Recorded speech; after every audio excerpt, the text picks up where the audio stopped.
Okay, we're good. Sometimes even when I have a comb with me, my hair still won't behave, but hopefully well enough for you guys, and that's what really matters. Hopefully you can hear me okay too, because I've got the okay. I think you can. If you can't, you can always let me know. Anyway, I had the house to myself. Oh wow, that's a bright light. I might have to do some adjusting here. Um, yeah, that's a little bit too bright. All right. Yeah, I was definitely not anticipating that. Well, I don't think it really matters, if I'm being honest. Like, you're here to see me, you're not here to see my window. I just really wanted you guys to see my amiibo and then my religious shelf above that. But if you can't, oh well, things happen. But anyway, if you're watching this after the fact, oh, I am so happy about what's going on this month. There's a high possibility that I'll be able to go to Comic Con, and then I'm definitely going to the Catholic Creators Conference. That has been official for a couple of days now. I just started playing a game called Shoot in Order. Yes, I know I'm late to the party because it came out in 2025, but the physical version came out 2 days ago. So I got the Switch 2 edition to be precise, which honestly doesn't upgrade much. It just makes the game run at 120 frames per second and sports mouse mode. That's about it. But it's been really enjoyable. The premise is you play as an amnesiac that has to figure out who murdered her. And each suspect that you interrogate has a different gameplay style for how you interrogate the person. So I'm only on my second interrogation at present, but I've already played a stealth game, and then the current one I'm on is a dating sim, which is, yeah, I got a game over on my first run of that. I'm not the best at dating sims. The only one I've ever done is really. I've played other dating sims besides Doki Doki, but like that's the only one I've actually liked. Like I played, I think it was called 5 Dates, where it was like, actual people that were talking, but like you would choose what was said. And then as soon as the topic came up about sex, that's when I gave up because I was just like, yeah, no, I'm not really interested in talking about all that. And then there was this free to play game on the Switch that came out that like you had to spend money to like date more, and I just said to heck with it. I don't even remember why I tried these games out in the first place. I guess like when it comes to romance in video games, I think there's this expectation that, at least for most people, I would say, maybe I'm wrong, but I think there's this expectation that you're going to be thinking about how the shipped couple are going to have sex, even if it shouldn't make sense in the game universe. Like, I would imagine 99% of people who played, say, Tomodachi Life are probably thinking about, like, how do Mies have sex? And I'm just like, as a Catholic, I don't even want to entertain the idea of how to have sex until I'm just about to do it with my hypothetical wife. But I don't even have a girlfriend at this point. So at this point, just if I ever have thoughts about like how to do sex in my head, I usually just tell them to shut up because it's none of my business what people do in the bedroom.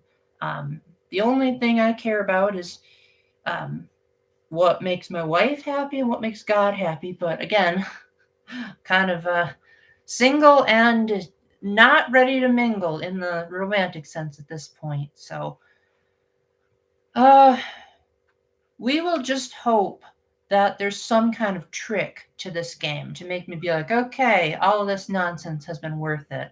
But getting back to the other three routes, like I said, only on the second interrogation, but the second route is, or the other routes from what, because like when you're about to interrogate someone, it'll say what type of genre it is. So the others are detective adventure, multi-perspective adventure, and extreme escape game. Now, you know me, I love Zero Escape. And I think there were members of this company that worked on Zero Escape. So I wouldn't be surprised if it like had elements of that to it. I did see Ant Dude talking about this game. I didn't pay too much attention to what he was saying because I wanted to try it out for myself. But he did mention that one of them is like a parody of Ace Attorney. So I'm looking forward to that as a huge fan of Ace Attorney. Such a huge fan, in fact, that I've actually beaten every Ace Attorney to have ever come out in North America. I'd like to say every version, but alas, I kind of mixed and matched a lot with like the DS and WiiWare entries because I had Trials and Tribulations on a regular DS, which that DS up on the top shelf is my original model that I played it on. Yeah. Yeah, I had the old DS. And um and then for like the other entries in the trilogy, I had the WiiWare ports, but then I got the 3DS Phoenix Wright Ace Attorney trilogy, and then I got it again on Switch, and boy am I glad that I did, because in 2025 they dropped a random update that basically completely made it a game changer. Like you'd be able to like have the game play itself for you, which was like I said, a literal game changer. Because there's this part in Rise from the Ashes where you have to rotate the evidence to an extremely specific pixel perfect degree to progress the case. And I've just never been good at doing that, even though I knew what I was supposed to be doing. The game would have to register it at the exact angle. And I was like, I know what I'm supposed to be presenting. I'm just one little pixel off. And the update just said, okay, we're gonna let you play it for you.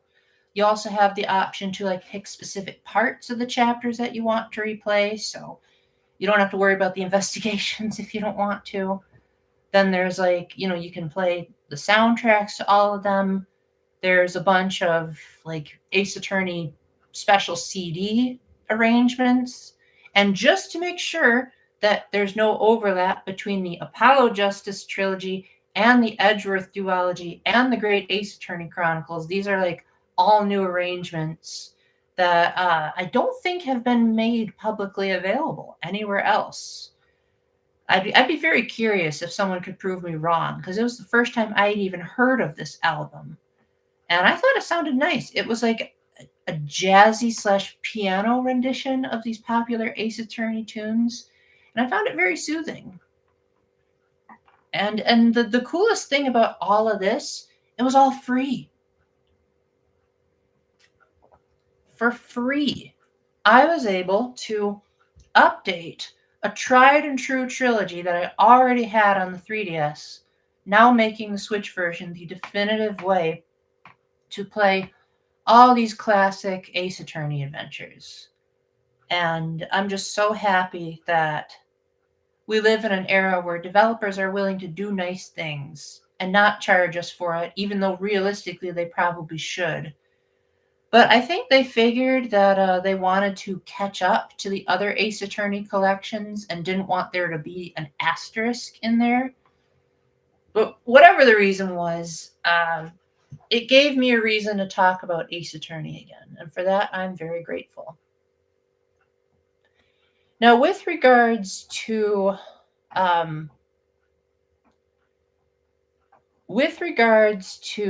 Comic-Con, I still haven't looked. Actually, I think this might actually be pretty fun. If I could do it in front of you guys live, I don't think anyone's watching it, so I guess this will have to be on the replay. But hey, you'd be surprised how many people watch the replays. I want to see who's coming, because now that it's more or less official that I'm going to be able to go, I got everything sorted out.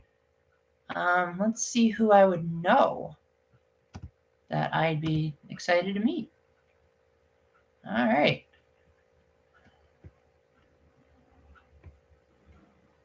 Okay. Johnny Young Bosch. I know him. John Boyega. Kit Harington, Simon. Oh my gosh, I know pretty much everyone here. Carl Urban, Zach Aguilar again. I actually met him before. That'd be cool to see him again.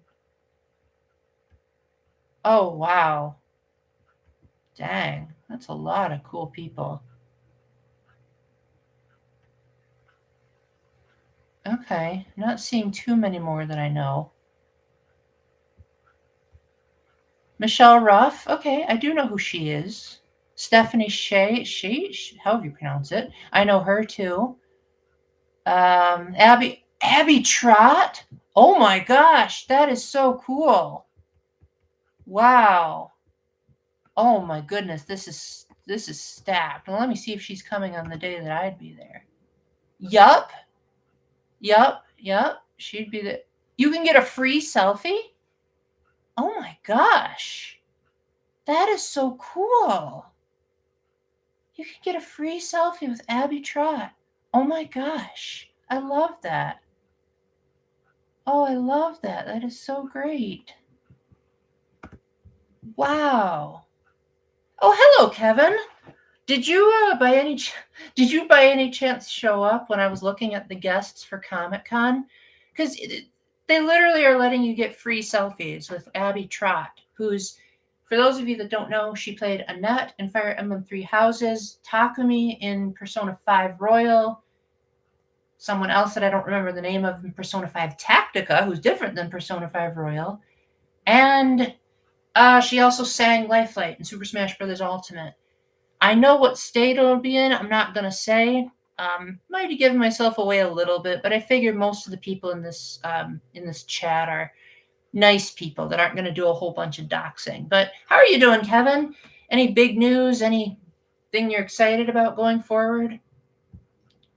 But yeah, now that I know that Abby Trott has free selfies, now I want to see if the other guys do.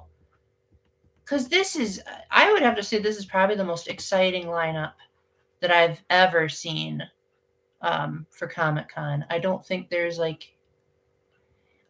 ever been this much like, oh my gosh, there's so many cool people. Yeah, Stephanie Shea, masked selfie is only $5. That's not half bad. Not half bad at all. Michelle Ruff.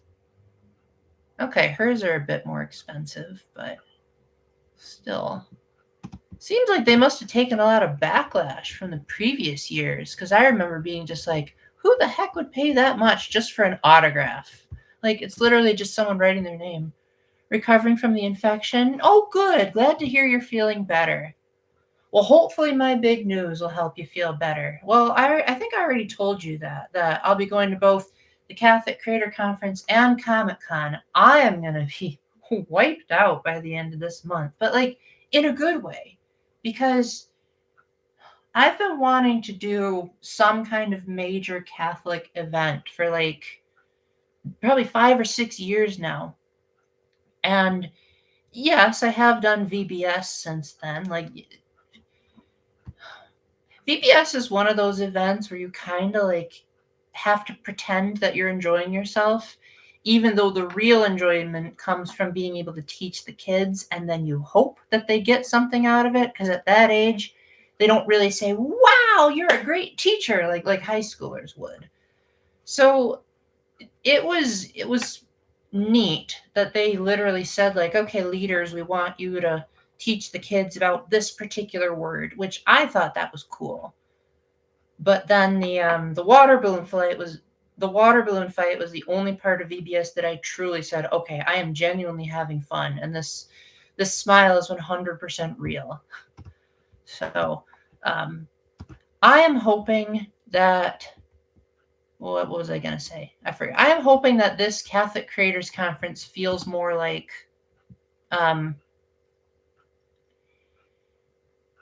I'm hoping that this Catholic Creators Conference feels more like an actual, like, big, major event that I can enjoy myself at and not have to fake it.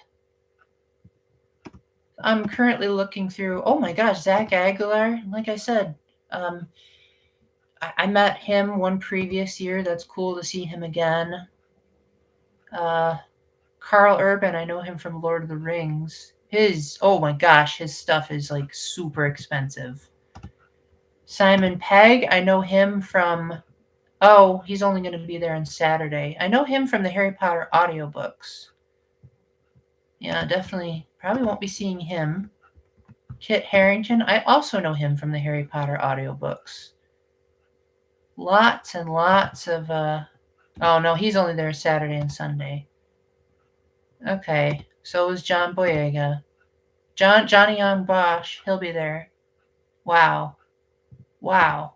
But a free selfie with Abby Trott. I gotta make sure I'm reading that right. That mind blowing. Just absolutely mind blowing. Cause like I respect her so much. I guess like I guess maybe she's not popular enough where she can demand too much money. I mean, I know she's in a lot of things. But like she doesn't strike me as like the type of person that like you don't see her in a starring role a whole lot.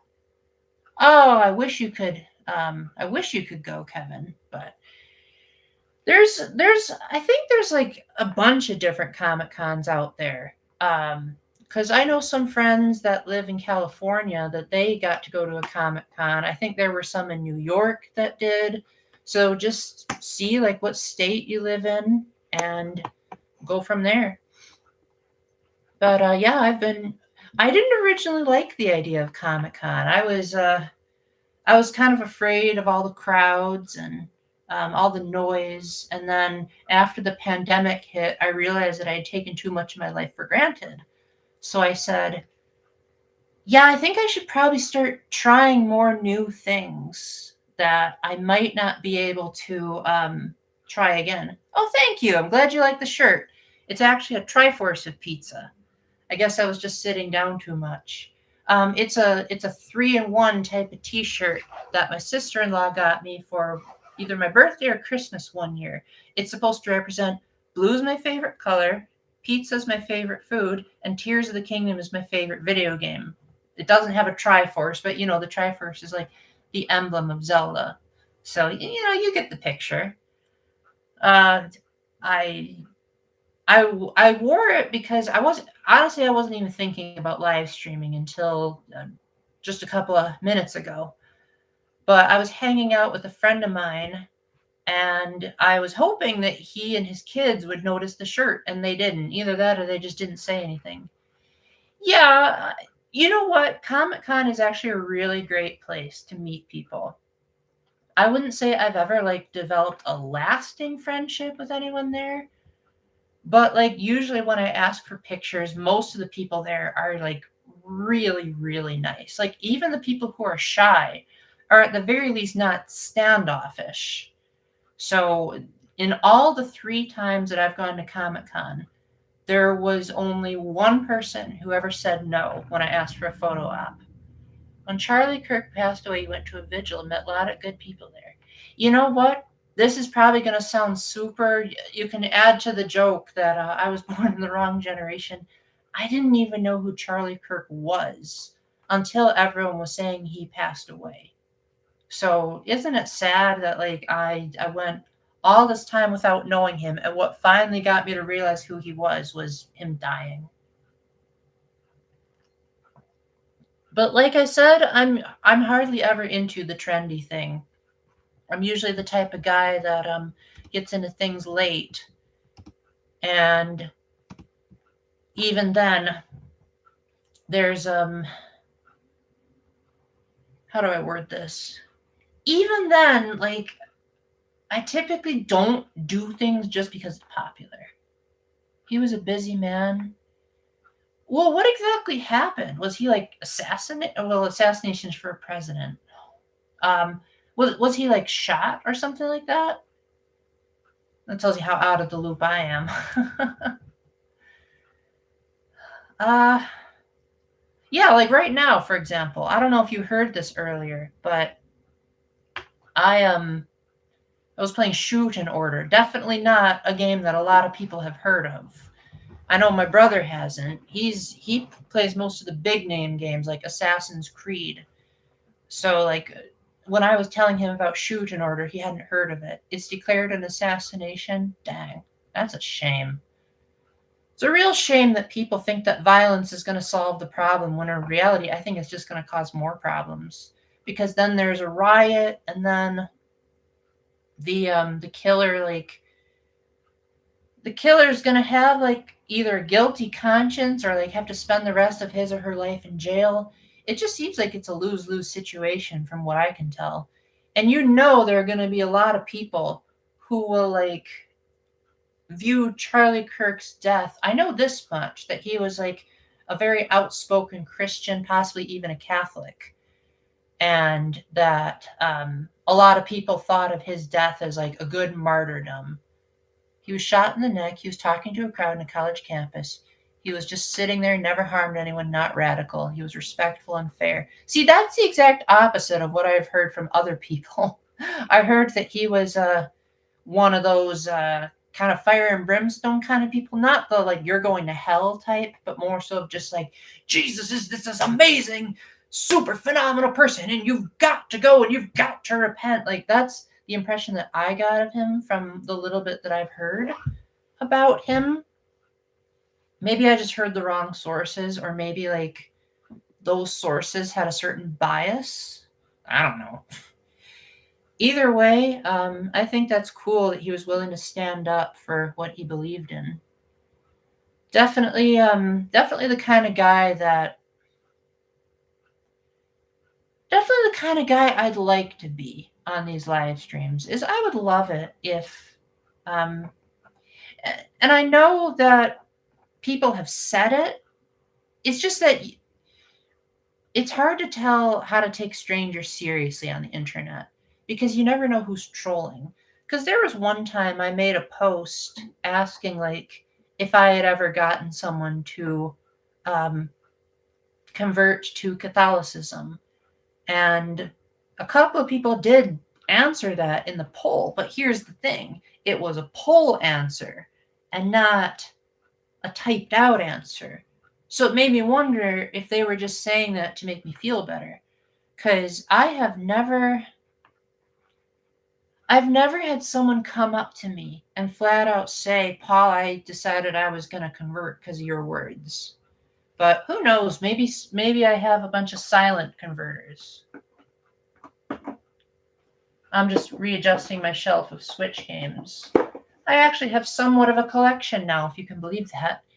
He was definitely not. There's tons of videos of him preaching. Oh, good. Glad to know he wasn't one of the radicals. That's really good to know. I thought you'd be happy to hear, Kevin, that I decided to buy Tomodachi Life. I know that there's a lot of flack in my comment section about the fact that there's like gay marriage and non-binary gender options. But for me personally, I feel like you don't have to listen to that. And I also bought it from GameFly, not from Nintendo. So I only paid $41 for it, which I think is perfect, if I'm being honest. And also, like, as the type of person who sees any creative work as an opportunity to be like an allegory of my brain, when I was playing Tomodachi Life, especially when I was doing the review, I really wanted to I really wanted people to like look at the me's and what they were saying and say like, "Ooh, you like that? I like this too. Let's talk about it." And it kind of did, because there was someone, I think it was Lodo, who showed up in my stream and he really liked what I did for Joker and Futaba. So then it got me thinking, "Ooh, we probably like Persona." And so who knows? Maybe I could talk about the Catholic elements of Persona, because I don't think Persona was trying to be a Christian allegory, but at the same time, it has so many like gods from like mythology that it makes me wonder if they weren't thinking of some kind of spirituality. And like the whole, ooh, thank you. This unfortunately are all the amiibos that I have. I used to have 138, but then I had to sell all of them except this one. The Banjo and Kazooie one was the only one that I kept from that collection. So all the others that you see on the shelf are all that I've gotten after the fact. And pretty much all of them were sent to me by one of my supporters. I have videos thanking him for it. Except for the Zelda and Loftwing, I bought that myself because I had a little bit of extra money left over on a gift card. And I said, well, I got nothing better to buy. So, yeah, all of these amiibos are meant to be giving people an opportunity to see what franchises I like. So, Byleth, I love Fire Emblem Three Houses. Joker, that's my Persona 5 love. Then we got Noah and Mio from Xenoblade Chronicles 3. Then we got the two Zeldas, which of course I love, Tears of the Kingdom. Skyward Sword, I think, is better than most people give it credit for. Definitely on the lower end of my 3D Zelda tier list, but better than all the 2D ones, except for A Link Between Worlds. That's my hot take. And of course, Banjo and Kazooie, because they were the two that I voted for in the Smash ballot. And it turned out that they were number 2 in the worldwide poll. So yours truly actually influenced game design because he was too much of a fanboy to keep his mouth shut about how much he loved Banjo-Kazooie. Oh, thank you, Kevin. That means a lot to hear from you. If I ever were to take up amiibo collecting again, which I probably won't, I don't really see the point of it at this point, just because it seems like Nintendo's moving into the territory of like, you'll get a one-up mushroom in Mario Galaxy if you scan this amiibo. It's just like, eh. In the day, amiibo used to be something really special. Like in Yoshi's Woolly World, every single amiibo would give you a different pattern of Yoshi. And it was so cool when I was doing my review of Yoshi's Woolly World that I was able to run around with a Lucina themed Yoshi. Because there was a lot of third party and like other franchises content. Like I think there was even an amiibo for Ryu from Street Fighter. There was like a Pac-Man Yoshi and a Sonic Yoshi. And it was just really cool to be able to say, look at this, guys. I love these games. And I just don't think Nintendo's going to do that anymore. Do I think Nintendo will make a Switch 2 Lite? I don't typically entertain rumors. I haven't heard any rumors. Again, I tend to block speculation videos when I'm on YouTube. Even, get this, I even block speculation videos from YouTubers that I follow. So, for example, I follow Arlo, but I block all of his like what if or what will happen type of videos because I'm just like, I don't give a darn about what you think will happen. I just want to know what will happen. So that's why I typically stick to Nintendo Directs and like Nintendo news articles. As far as will they make a Switch 2 Lite, I think so. I think the Switch Lite sold well enough that I think they'd be. They'd want to capitalize on popularity. The Switch 2 got so many leaks, yeah, and pretty much none of them were true from what I remember. Because so many people were saying it was going to be a Switch Pro, and that didn't happen. To this day, though, this might be a controversial take, and I could be totally wrong. But I'm thinking that Nintendo might not actually see the Switch 2 as a separate system. I think they might actually consider it just another Switch because the marketing is just, it's way, way too similar to the Switch. Like, sure, when the new 3DS came out, no one thought, like, oh, this is the next evolution of handheld systems because there were only, like, what, two new 3DS exclusive games on it? But this time around, they've been adamant about supporting the Switch 1 as well, like even releasing Switch 1 games without Switch 2 patches. And like you go on the eShop for the Switch 2 and like most of it is Switch 1 games. Still, there are still way more Switch 1 games that are coming out than Switch 2. You look at GameFly. There's currently 73 Switch games coming out and 43 Switch 2 games. In fact, it actually took GameFly until like right before the system came out to even have a category for the Switch 2. Again, I'm probably wrong. I think Nintendo does see it as a genuine successor. But like the like animation of the thing snapping is so eerily similar to the Switch The logo is almost identical. The menus, the UI, hardly anything has changed. And for me personally, that's a great thing. Like, I am usually the last person to get on the train of it's got to be innovative. I mean, you're talking to someone who still has a flip phone in 2026. I'm not exactly a revolutionary. So for me, having the Switch 2 be iterative of the Switch 1 was perfect. It was absolutely perfect. And it's been so easy to like catch up on back. Oh yeah. Yeah, I'll even show it opening. And here's I actually took this picture myself. Um it's a rabbit that I saw when I was at the lake. I don't pretend to be the world's best photographer, but I will say one thing. There were a couple of times when I was at conferences and mission trips where I would see really beautiful photos and I would take a picture of the photo and people would think that I took the picture.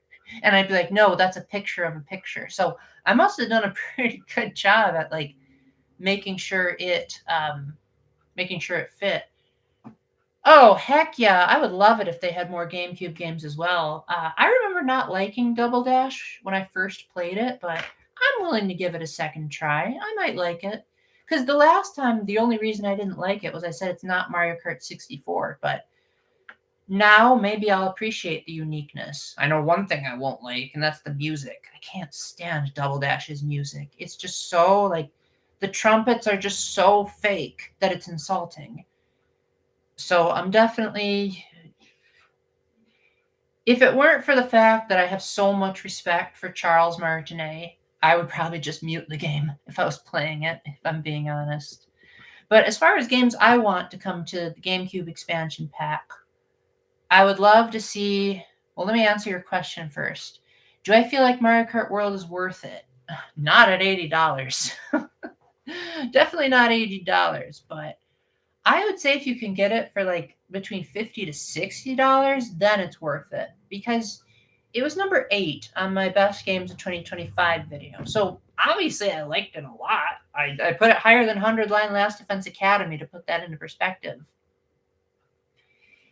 It's the kind of game that I call like the ultimate friend game. And what I mean by that is when you're with friends, you're having a blast. But if you're like waiting for a friend to come on game chat, then you can just roam around the open world.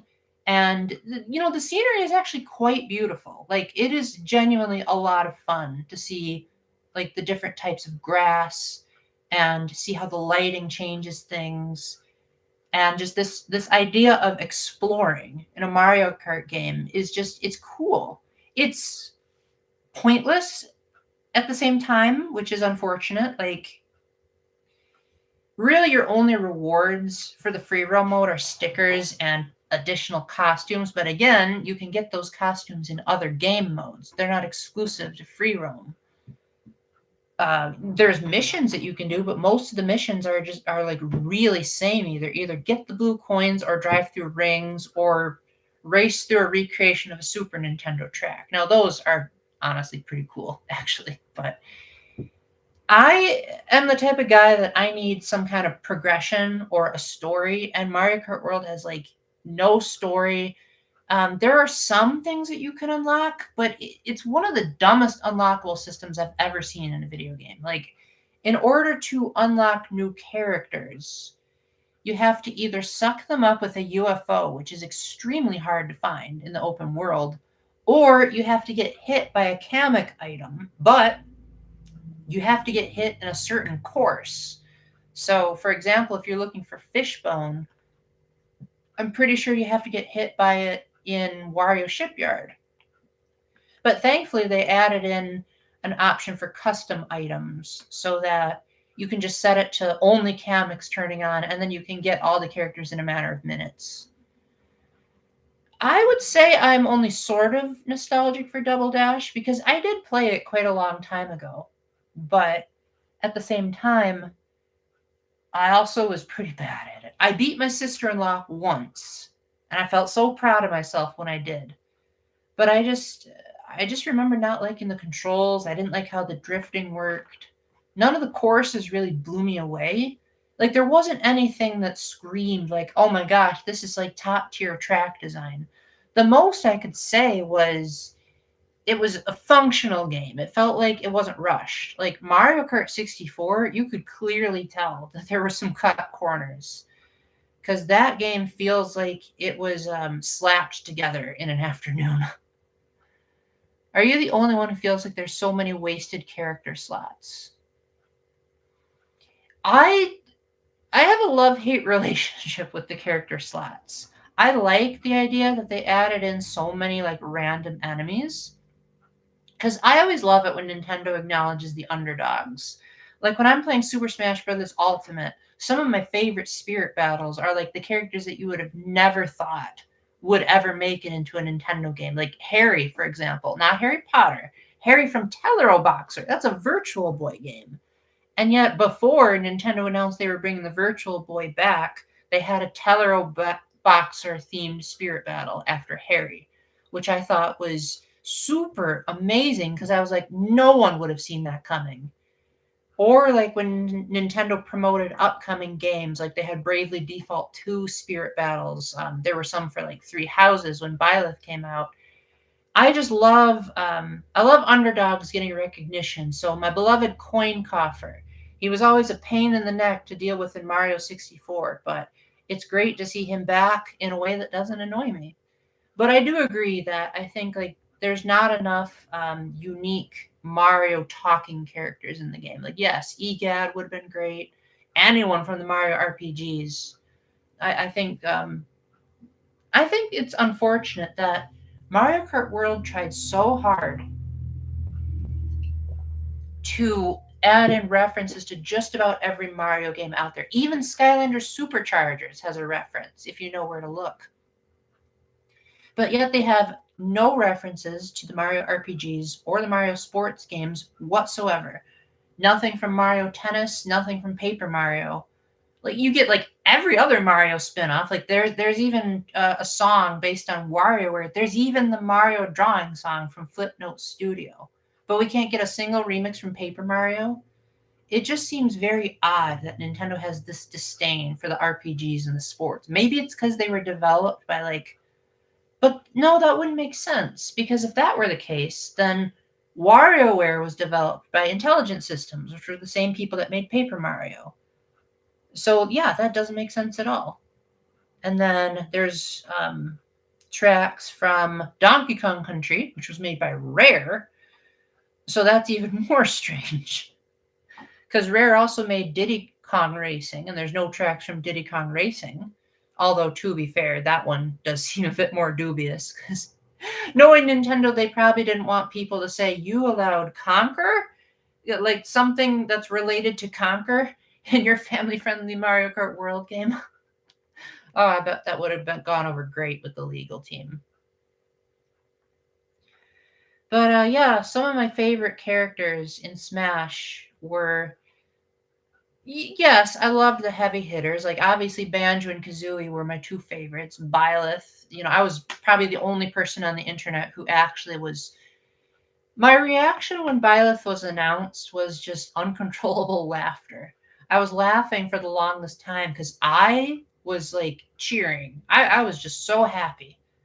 But everyone else, I was just like, oh, you just wait until the internet hears about this. They're going to throw a fit about this because people don't like the fact that there's too many Fire Emblem characters in Smash. Me personally, I'm overjoyed because I love Fire Emblem.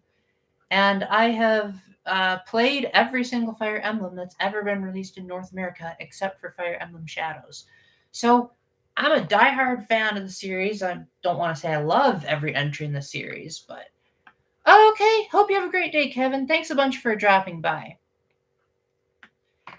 But yeah, no, I think Byleth had a unique move set. I liked how there was more Three Houses representation. What I didn't like was the fact that people didn't know that there would be a second Fighter's Pass. So I think like if you're going by like the knee jerk reaction of like say people watching at the Nintendo World store, then I could see that being like, oh, you opened the Fighter's Pass with Joker, and then you followed up with the Dragon Quest hero, Banjo and Kazooie, and Terry. Yeah, Byleth does seem like it's a very safe, like market-friendly option. But at the same time, in hindsight, it's an appetizer for a second Fighter's Pass. And in the second Fighter's Pass, we got Steve, of all people, which I actually, speaking of Steve, I got to meet Steve Burns, even got a picture with him, which I'm super honored by. Let me double check that about Abby Trott. I just still can't believe my mind. Friday, Saturday, and Sunday. Free selfies. Free selfies. Can't believe that. I just can't believe that. That's so wild. Wow. That is super cool. Super cool. Wow. Very nice. Wow. Very, very nice. So yeah, for those of you that are watching this live, I would say that the current great things happening in my life right now are I'm going to the Catholic Creators Conference, Comic Con, probably Vacation Bible School. I know my friend Allison was going to come hang out with me sometime in July, and we're planning on just spending the whole day at the lake by my house. Let's see, what else is there? Obviously, like, there's some video games that I'm super excited about, like, Danganronpa 2x2 and Professor Layton in the New World of Steam, Fire Emblem Fortune's Weave, all games that I'm pretty pumped for. Some indie games that have been announced. There's a few cool ones here and there. They haven't released that many details about their games, so a lot of it is just more so the concept that's intriguing.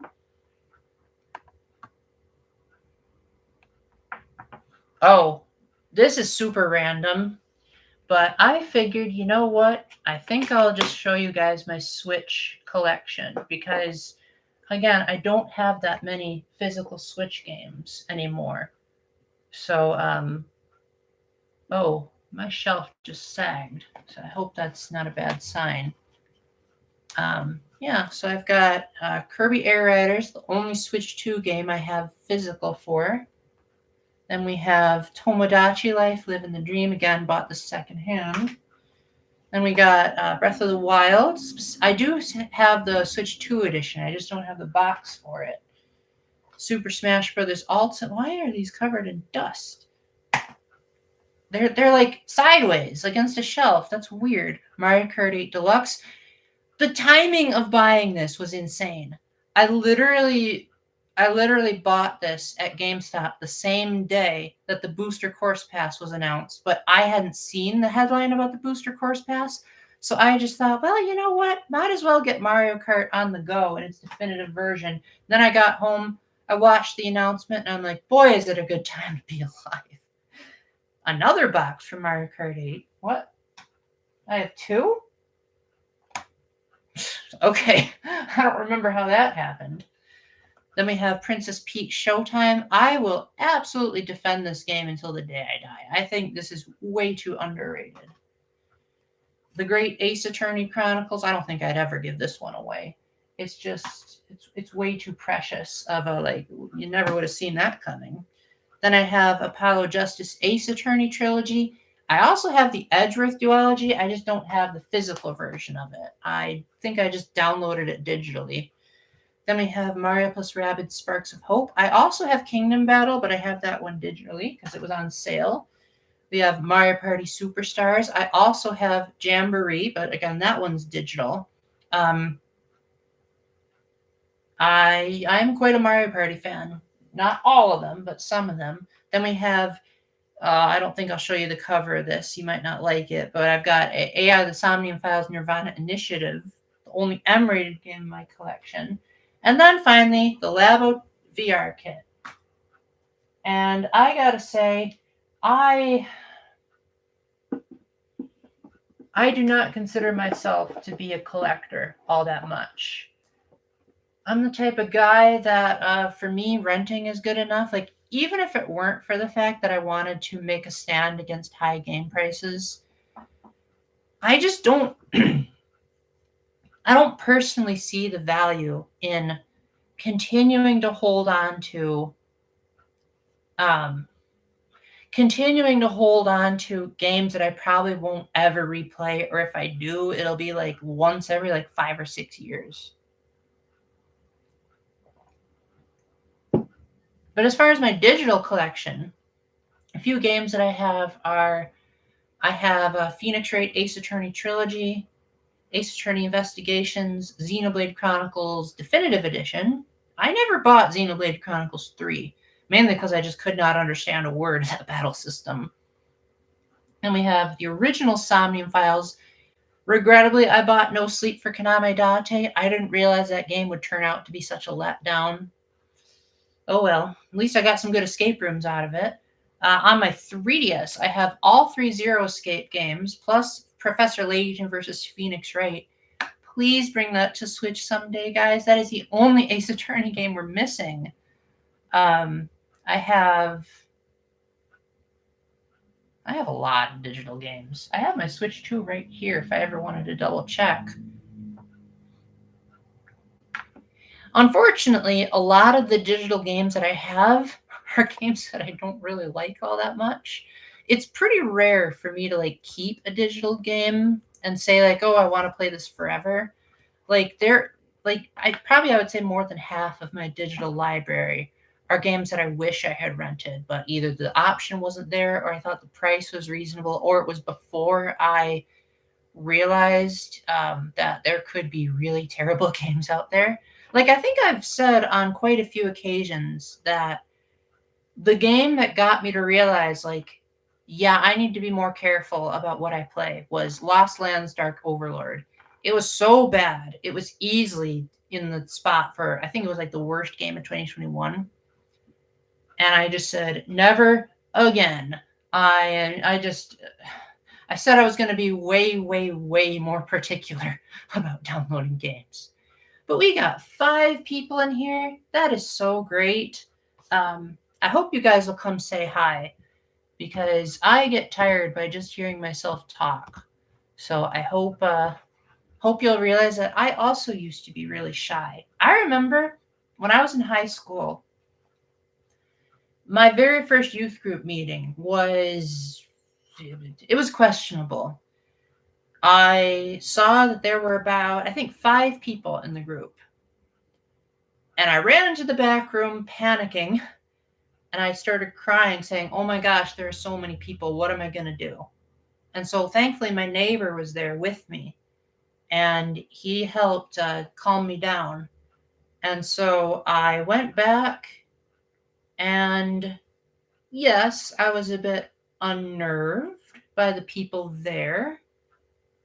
I think my mom probably would have said that what was actually going on was that I had a crush on some of the girls there. I just didn't want to admit it. Maybe, I don't know. I will say though, going through puberty at youth group is not a pleasant experience at all. Because I think when people are going through puberty, they assume that every single person in the universe is watching you and you alone. And they are looking at you like you're on this kind of trophy stand where they're like, "Oh my gosh, look at that kid's acne, because no one else has acne like that." Like, that's what you feel when you're going through puberty. But in reality, everyone else is going through it too. They hide it better because no one can read minds. They're too busy being absorbed in their own problems to think about other people's problems. So when I was going through puberty, I remember thinking that I was a freak and that there was something wrong with me and I had some kind of incurable disease. And it wasn't until I think I was at least like 18 or 19 that I realized that everything I was going through was 100% normal. Like, and it was difficult to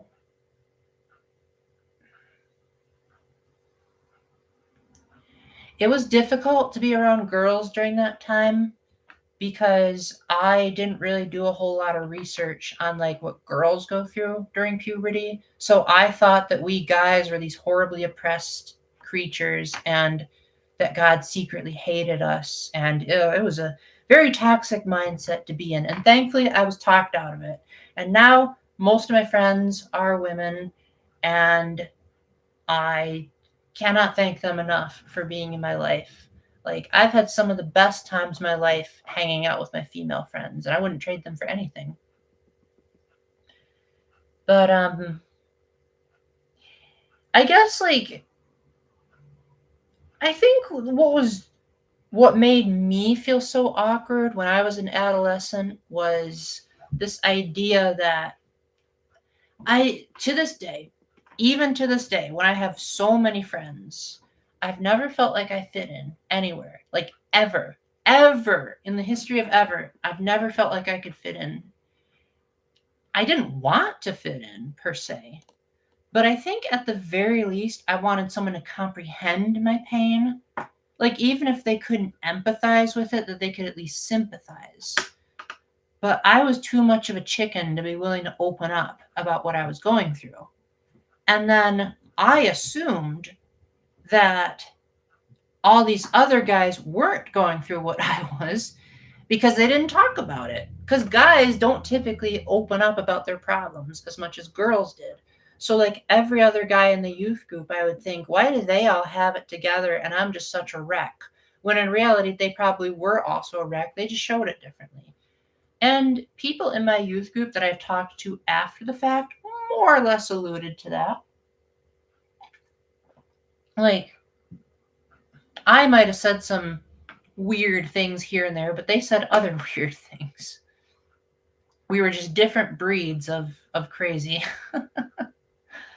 So yeah, no, if I had a time machine, I would never want to go back to my teenage years. If I were to have a time machine and I were to be able to go back to any time period,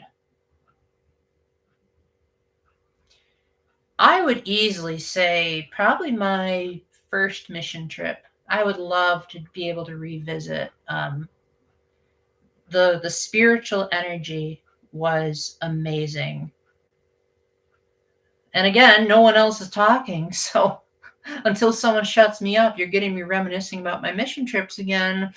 I tried to warn you guys, this is what happens. But I don't remember word for word what I learned on that mission trip. But I do remember thinking, like, I really, really, really want to be a better Catholic after this trip. Like, the priest in one of his earliest homilies, and the reason I remember this so vividly is because it was on the summary DVD. He said, "We are the hands and the feet of Jesus our Lord." And then he related it to what we were doing on that mission trip, which was to go out into the community and serve people that lived in the local area. And it genuinely felt like it when we got there. It genuinely felt like we were doing God's work just by saying, "Hey, you need some help?" And here's the funny thing is it felt like a vacation, but simultaneously it was far from a vacation because we were there to work and we were there to sweat and we were there to constantly fight between the adults and teenagers who would get the showers first. Thankfully, that didn't happen too much for me, but there were a couple of people who were like, "Oh man, it's the adult time to shower. Why?" I do remember that, but thankfully that was only, I think like there was only 1 year that ever happened. But I also just remember feeling very cherished. Like, obviously I had friends in youth group. I don't talk to too many of them anymore, but I have people that liked me, and I think they still would like me if they ever ran across me.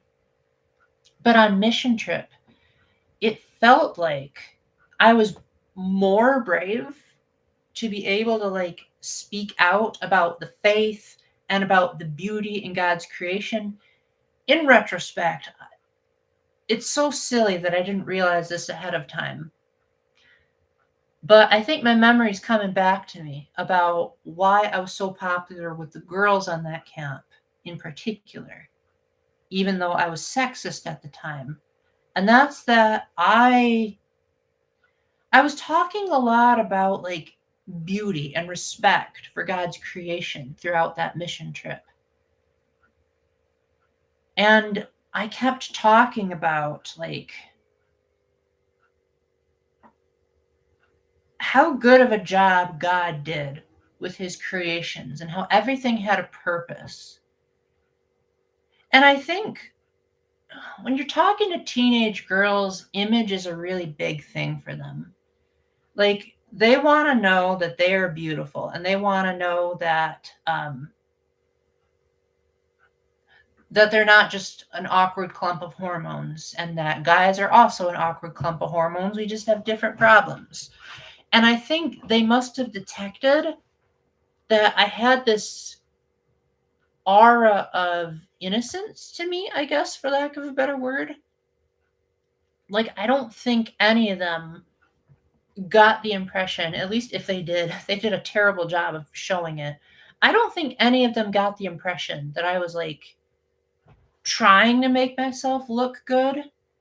That it was more of just like, it was just a lot of the stuff was just the first thing that popped into my head. Like, I don't think I was talking a whole lot about the latest video games that came out. I probably would have done that. Yo, it's Noah. Welcome in. Oh, I've really loved reading your comments on my videos. Thank you so much. Hey, so I don't think we've ever talked before. So what are some things that you like? Like favorite video games, favorite movies, anything like that? And my favorite thing to ask on stream. Do you have any really cool news? Like any conventions that you're going to or a hangout that you're looking forward to?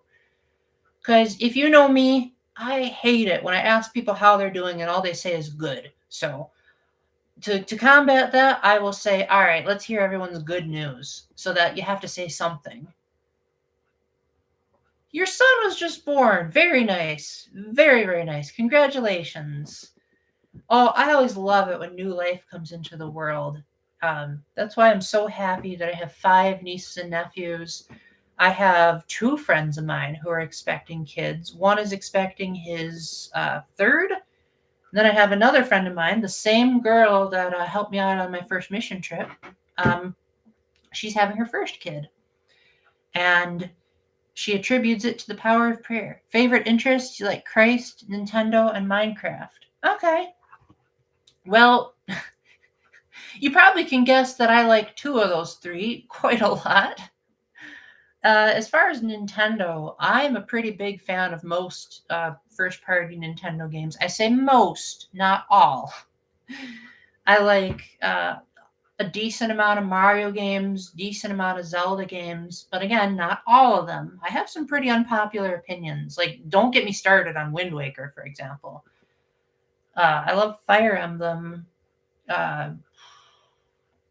Some Pokemon games are all right, but I would say in general, I do not give a darn about Pokemon for the most part. All right. I used to like Wind Waker. I used to love it. I used to have this notebook that I carried around that I would give scores to like games that I played. Oh, I was a terrible judge of scoring things. But I recently replayed Wind Waker on the Wii U, and I did a re-review of it. And I was just like, man, this game is pretty bland. Like, first off, I didn't like the fact that well, first off, the dungeons I thought were too linear. Like, it literally felt like I was walking down a hallway, then I would get the major item, and then I just walk down another hallway. It didn't feel like there was this sense of exploration to them. And the puzzles didn't feel like particularly challenging. Like, it felt like, oh, the solution is just simply use the item at the right place at the right time. Lovely. Maybe that's why I wasn't too bothered when Tears of the Kingdom and Breath of the Wild changed up their dungeon format. I thought the music was just ear-gratingly awful. I've never liked Wind Waker soundtrack. I think like Great Sea, Dragon Roost Island, and Mulgara are like the only three good ones in my opinion. And I guess the title theme's all right, but I've never liked anything else. And thankfully, the one on the Wii U did remaster the soundtrack, which made it better, but still not spectacular. Then I also didn't like how slow it was. How you were constantly having to like throw bait in the water, and then you had to get the fish to chart your to like map in your sea chart. And then there was this really annoying fetch quest near the end that I won't spoil that took way too long. I didn't like the art style. I didn't like how Link was like so loud in that game. Like he jumps off of a ledge and he's shouting like he just like got stabbed in the heart.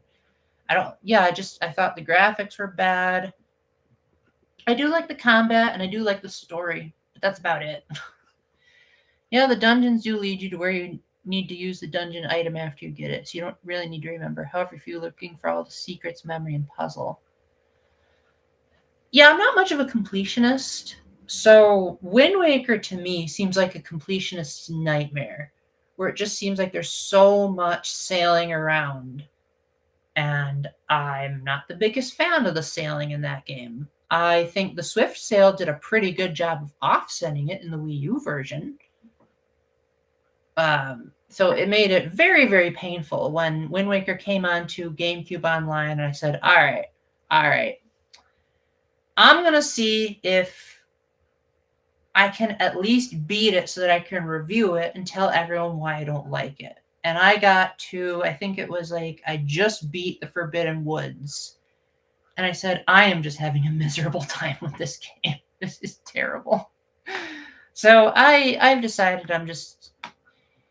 Wind Waker was good as a novelty. Like, you know, when I first played my GameCube, I was like, oh, wow, this is so much more powerful than what Ocarina of Time and Majora's Mask could do. But now that I've seen what Breath of the Wild is capable of, it's pretty hard to go back to the old ones. You beat Breath of the Wild fully, but that's not TLM? Oh, the Latin Mass. I actually have gone to a Latin Mass a couple of times. I've even been to a German Mass, which is an experience. Because I think even the homily is in German. But no, I really like the Latin Mass quite a lot. I would like to go again, but I highly doubt it in the area where I live. As for Tears of the Kingdom, that is my favorite video game, in case you couldn't tell. And I love the thrill of movement when I play video games. I love to be able to say that just simply moving around the controller in and of itself is fun. That's why I defend Princess Peach Showtime. Because a lot of people say, oh, it's a game for babies and it's a game for girls and it's so easy. But then I say, even if it's easy, the actual like moving around the controller and pressing the button to the rhythm is satisfying. And that's why I like it. You were making a joke. Oh, I get it. I get it. Oh, that's a funny one. That's a good joke. So my take on traditional Zelda is that I think the game that did it the best was Twilight Princess. Because Twilight Princess, if I could summarize it in one word, it was cool. It made Link seem really, really cool. Like even the tutorial, which I know, unpopular opinion. I actually like the tutorial area because it does a good job of juxtaposing the stakes of what it means to have Twilight take over. Because Link is just this ordinary goat farmer. And so it contextualizes why he's so strong and why he's good with a sword. But then when he goes after the kids, like one of the first things that happens is he gets pulled into the Twilight world, and then he gets turned into a wolf, and then he meets this weird creature called Midna that he has no idea what to expect of her. And ever since then, like the rest of the adventure is just this very intense and dark experience. And it does a good job of juxtaposing what Link had before and now what he's had to give up in order to return to that life. And I think it just does a great job of storytelling without saying a single word. You've yet to play Twilight Princess? Oh, I hope you're able to play it on GameCube Online. Yes, I do agree. Tears of the Kingdom, the Great Sky Island was great. One of the few instances in a video game where I actually liked the color yellow, because I normally hate yellow. Maybe I'm a bit of a hypocrite, but it's pizza. I'm willing to make an exception. But yellow is by far my least favorite color. But Tears of the Kingdom, something about that yellow grass just made it work. It was your favorite part of the game. I can see why Tears of the Kingdom would get boring for most people because they don't like the idea of reusing the world map. And I get it. Like, if you've explored Breath of the Wild to death, you probably wouldn't want to re explore that world. But here's where I come in. You see, I'm a nostalgia stickler, and I get a dopamine rush from consistency. So when I first saw the Great Plateau in Tears of the Kingdom, my reaction was, oh my gosh! I just stumbled upon the tutorial area from the first game completely by accident. And just reliving all the memories of when I picked it up on the Wii U and how I thought it was so different and so revolutionary. And I remember I was with my ex-girlfriend at the time too, so that was fun. And I just loved being able to like go to all these familiar places and see where things. Oh, my stream is going super choppy because Vast is interrupting. Let me turn off all these. Okay, I think that got it fixed. All right, let me do the hand wave test. Come on, Avast, shut up. I'm trying to do a live stream. Okay, cool, we're good. I still think it's a great game. I just mean that it peaked at the Sky Island and slowly got less exciting. I have a crazy... Oh, bring it on. I would love to hear about your crazy first experience. While I'm waiting for you to type it, my crazy first experience was I really had a hard time understanding the concepts of the Zonai stuff at first. And initially, I was prepared to say I thought Breath of the Wild was better. Then I learned by watching other people play the game what kind of hacks you could do, like raising up a crate with Ultra Hand and then dropping it from a high height to break it open without using a weapon durability. I'm like, you can do all of that? And so to me, Tears of the Kingdom was a communal experience because I didn't know about the depths until I just watched someone randomly stumble into it during a playthrough. And so I said, you can do that? And just that whole mindset of like us learning from each other was what made Tears of the Kingdom so great. When you left the Sky Island, you didn't follow the story route, went your own way, found a well that led to the third layer, landed in water, and then you traversed through the area without the paraglider? Oh, goodness. Wow, that's crazy. Without the glider, and it was so fun to be down there without much resources, forced you to really use the tool. That's so cool. Definitely not how I did it. I first got to Hyrule, and I said, I am going straight for the story route because I love the paraglider. I think that's one of the best things that Breath of the Wild added to the series. Like, fun story for you. In my most recent playthrough of Breath of the Wild, when I was reviewing the Switch 2 version, I accidentally did a challenge that makes me so proud of myself. I was gliding down one of the Hebra mountains on my shield, and I was looking for the last Sheikah Tower to fill out the map. And as I swung the camera around, I just found the Sheikah Tower, and I said, wait, if I'm already in the air gliding, is it possible that if I have enough stamina, I can just glide to the top of the Sheikah Tower without actually climbing it? And I did it. I didn't even intend to do that until right in the moment, but somehow I did it. And that's what makes me love Breath of the Wild and Tears of the Kingdom so much. Is that you think that the game will break with whatever you do, but it never does. Like, my solution, because I'm not a very artistic person, my solution to everything in Tears of the Kingdom was just glue a bunch of things together and hope it makes a good enough bridge. But the amount of times that something that I thought wouldn't work would actually work was insane. Like, I'm pretty sure in the Wind Temple, well, I don't want to spoil it for anyone that hasn't gotten there, but there were a few times where I said, wait, no way is this the solution, and then it was. But I do remember thinking the bosses in Tears of the Kingdom were, for the most part, I liked them. I think the one in the Water Temple was a huge letdown. Um, the one in the Wind Temple was phenomenal. I think we can all agree that that boss music is like the best of the Zelda series has ever had. The final battle was phenomenal. I did not prepare enough for it on my first playthrough, which made me even more happy when I finally did beat the final boss, which I won't spoil, but I'm pretty sure all of you know who it is anyway. But I loved the fact that like it felt like it was training an amiibo. Like the boss would learn from your attack patterns and then would like adapt to your fighting style. And I just thought, now this is the power of the Switch, because the final boss in Breath of the Wild was an absolute cakewalk. Whereas in this, you actually have to have some genuine skill to get through. And then also, like, in defense of the Sky Islands, besides the Great Sky Island,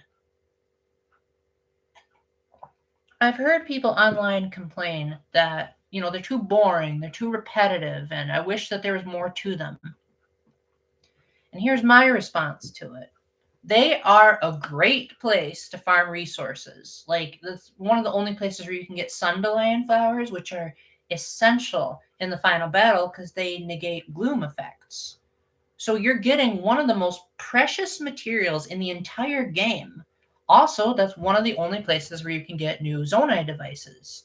And if you know me, it's if you're really, really bad at art and crafting things, you just overuse the Zonai tools to get through everything. And so, like, whenever I just could not figure out how to solve a puzzle, I just like spam a bunch of hover blocks to get over a giant ledge. In fact, I think that's how I got up to Hyrule Castle last time around. Is I didn't have enough fire to make a balloon, so I just grabbed, I think it was like 2 hover stones, and I just kept putting one over the other and then like ascending through it, and I just created a tower using hover blocks. So, yes, the Sky Islands are repetitive, but they're rewarding every time you go to them. And to top it all off, if you're playing it on the Switch 2, you get to play it in beautiful 4K. And you just see this amazing view of Hyrule, especially when it's sunset. And it just makes you realize that I think stylism is the way going forward for video game graphics. Because I don't think I've ever seen a sunrise as beautiful as the one I saw in Tears of the Kingdom. And then just the sheer euphoria of being able to jump down from the Sky Islands to Hyrule. And if you're in the right place, you can even jump down into the depths. And there's no loading screens in between them.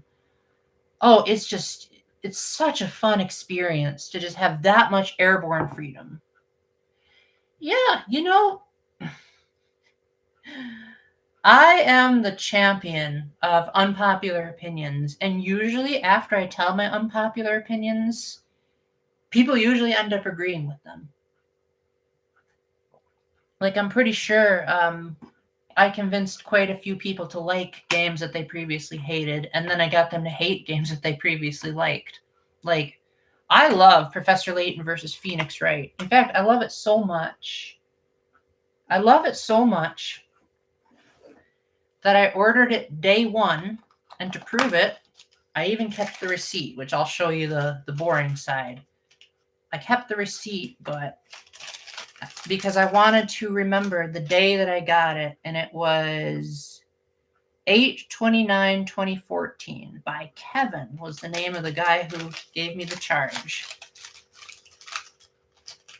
And you'd be surprised how many people do not like Professor Layton versus Phoenix Wright. Like, when the reviews first came out, it got a lot of 7s and 8s, and I was like, oh man, that stinks. I love that game.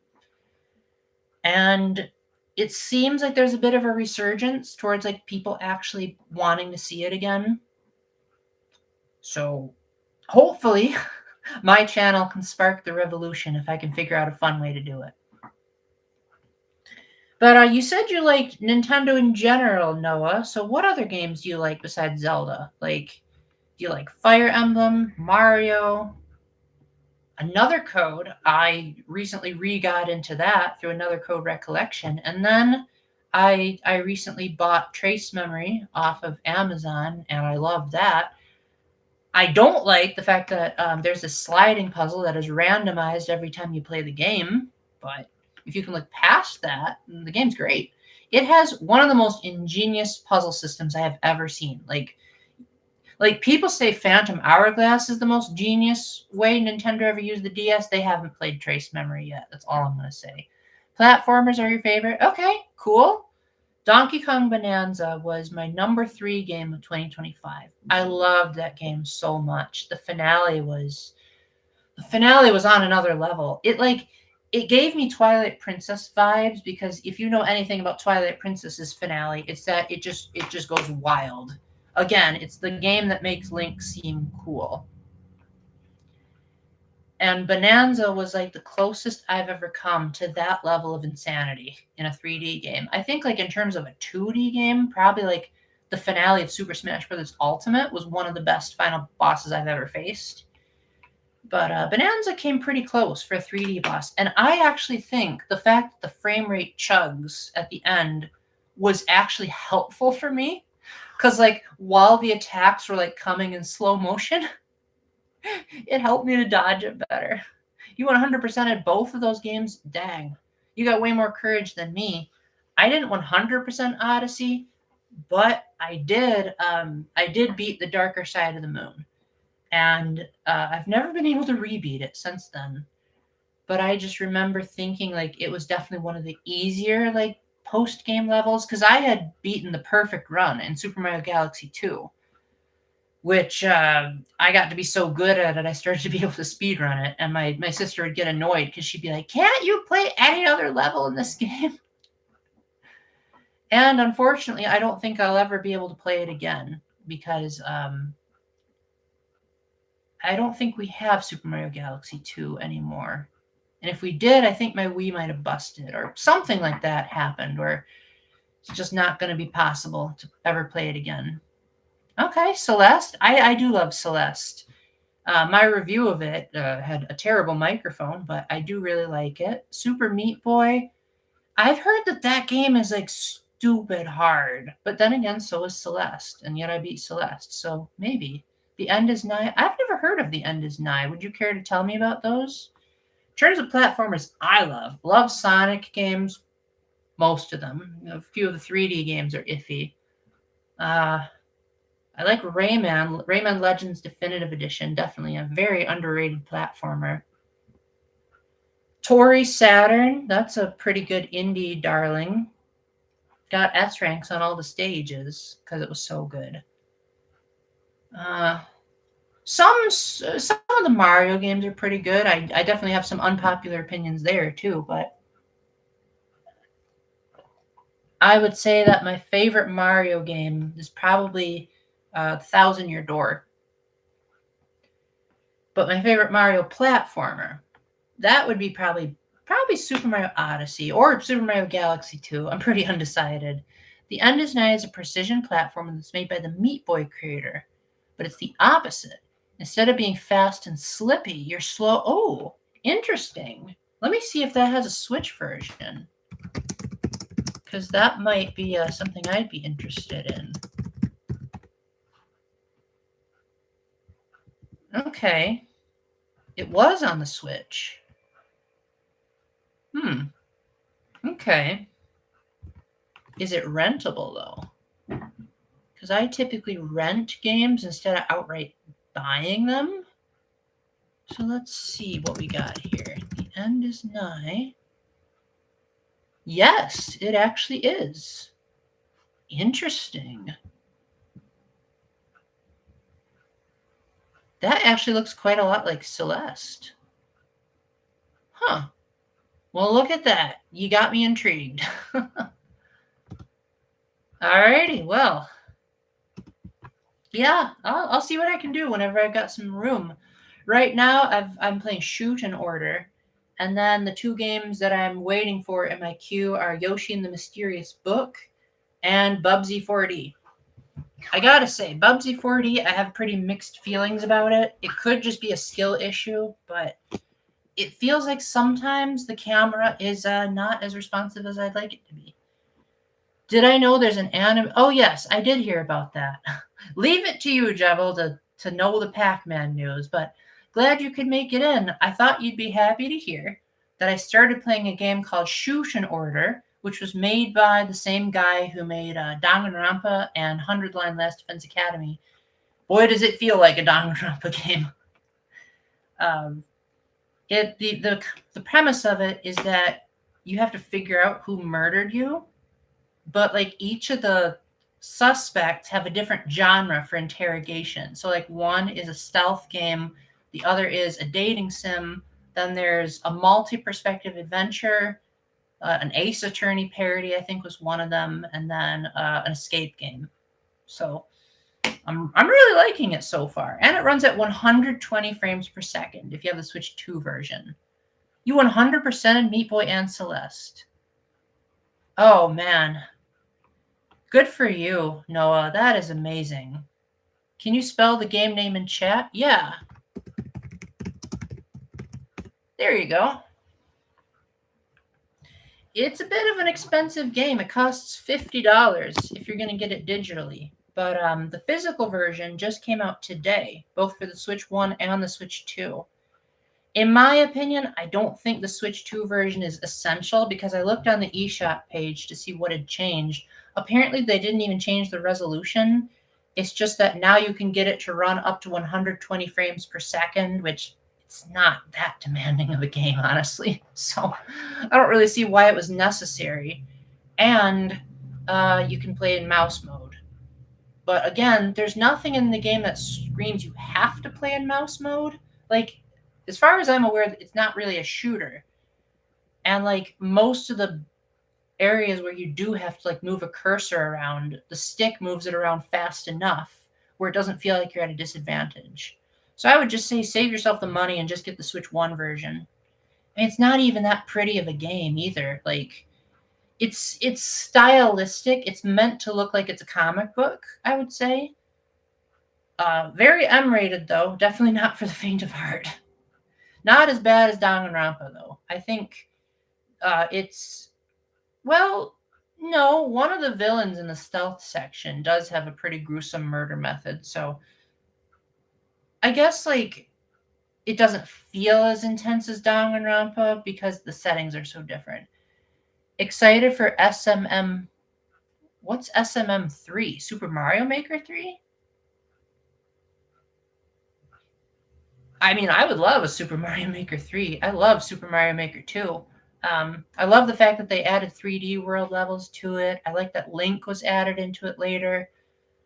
I like that there was a story mode. It wasn't a good story, but like I always say, a bad story is better than no story. That game seems like a fusion of games. Yeah, no, it's meant to be like a bunch of games in one. And again, Kazutaka Kodaka, the guy who made Danganronpa, I believe he was the director, either the director or the writer. I'm leaning more toward director just because the writing style seems more like what Kotaro Uchikoshi is known for. But I could be totally wrong. Because again, I've only played through I've only played through 1.5 of the interrogations. I'm currently on the dating sim part, and you all know how I feel about dating sims. If you missed it, go and rewatch this stream from the beginning, and you'll hear me go on quite the tirade against them. Yes, I have heard of UFO 50. It seems like a unique concept, but not something I would like, just because I'm not a big fan of the NES era. There's maybe like one NES game that I actually like, and that's Eliminator Boat Duel. The controls are just way too clunky, and it feels like they didn't really know what they were doing during that era. I've heard UFO 50 was pretty good though, but again, as someone with no nostalgia for that era of gameplay, well, I have a little bit of nostalgia because, like, when I was at school, they would let us play NES games, but I didn't actually own an NES for myself until pretty recently, actually. I think it was like 2021 or something like that. No, it couldn't have been because it was pretty recently that I actually owned an NES. I didn't like it very much though. I played this football game on it where it actually had like digitized voice acting, which I thought was a novel concept, but Then I never touched it again. Played a little bit of Super Mario Brothers, and I thought it was it was a cool concept that I could actually play it on actual hardware. But at the same time, like Super Mario Brothers has some pretty clunky game design near the end. You don't know if you'll ever play Shoot in Order. Well, hopefully you at least listen to it because it has a pretty intriguing premise for the story, and it's got some interesting turn of phrase moments that supposedly Kotaro Uchikoshi, the Zero Escape guy, didn't work on it, but at the same time, it feels like the kind of game he wrote because again, it's made by his company. You grew up with your mom's old NES playing Super Mario Bros. 1, 3, Duck Hunt. I have played all of those actually. I didn't like any of them, unfortunately, but at the same time, at the same time, there was one point where I was so good at Super Mario Brothers that I was able to just like effortlessly get to the warp zone. And it would always be whenever I got to Bowser's castle that I would lose. Because something about that I just didn't have the reflexes or the skill for. I eventually beat Super Mario Brothers, but it was when it came to the 3DS Virtual Console and I abused save states. So I wouldn't say I'm a pro Super Mario Brothers player. I'm probably better than I used to because there were quite a lot of challenges in Nintendo World Championships NES Edition that I beat. Because I told myself I was going to get, I think it was like either an S rank or a 3-star rank on every challenge. I said it in my review somewhere, wherever it is. But yeah, Eliminator Boat Duel is my favorite NES game by far. And it's one of the few NES games that actually controls good. And it's got pretty good production values for its time. Like it actually has like pretty detailed models of the characters. Um, that I would say like if it weren't for the fact that they were so pixelated, could probably pass as like passable drawings today. Now the Super Nintendo, that is where I have a very complicated relationship with because I never owned a Super Nintendo.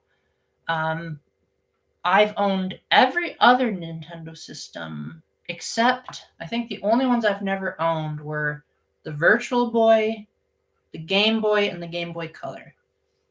And the Super Nintendo. Those were the only four that I've never owned. But I did have a Super NES Classic Edition for a while. It was all right. Definitely more for the hardcore purists. But I did like Star Fox and Star Fox 2 on it. I thought those were really good. And Super Mario World, I have mixed feelings about it, but I think it was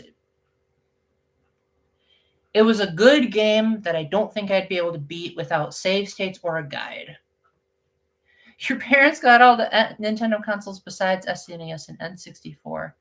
That is pretty funny because the Nintendo 64, somewhere in 3D space, was how I got into Banjo Kazooie. Oh, I loved Banjo Kazooie. I still do.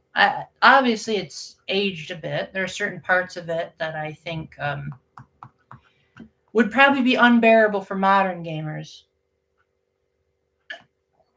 But I think Banjo Kazooie is one of those games where, like, if you don't play it with the original controller, something is going to feel off about it. Because game feel is really what Rareware excelled at. And playing it on the Switch, I think like people expect you to be able to fully rotate the camera, and that just wasn't a thing on the Nintendo 64.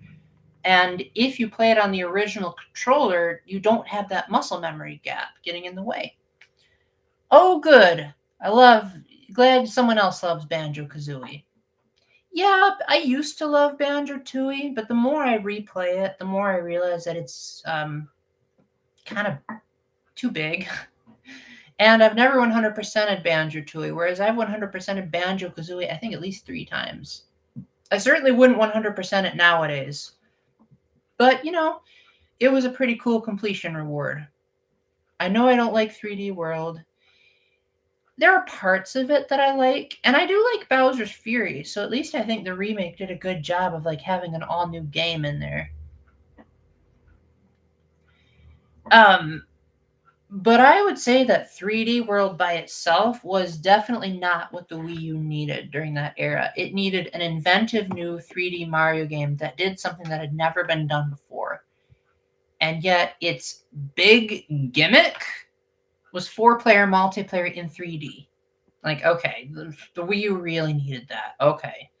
Still disappointed that the ice key is nothing. It's nothing in Banjo Kazooie, but in Banjo Tooie, it leads for a really cool reward. Did you ever get it in Banjo Tooie?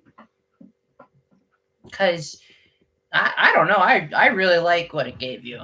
Because it definitely made some of the later battles a cakewalk if you knew how to abuse those fire eggs.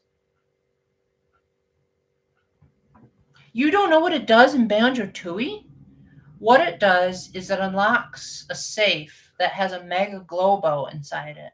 So then you take that Mega Globo to Humba Wumba's hut, right outside the entrance to Witchy World, and then she turns Kazooie into a dragon, which makes all of her voice lines lower pitched. It also lets her breathe fire when you stand still, and it gives you unlimited fire eggs.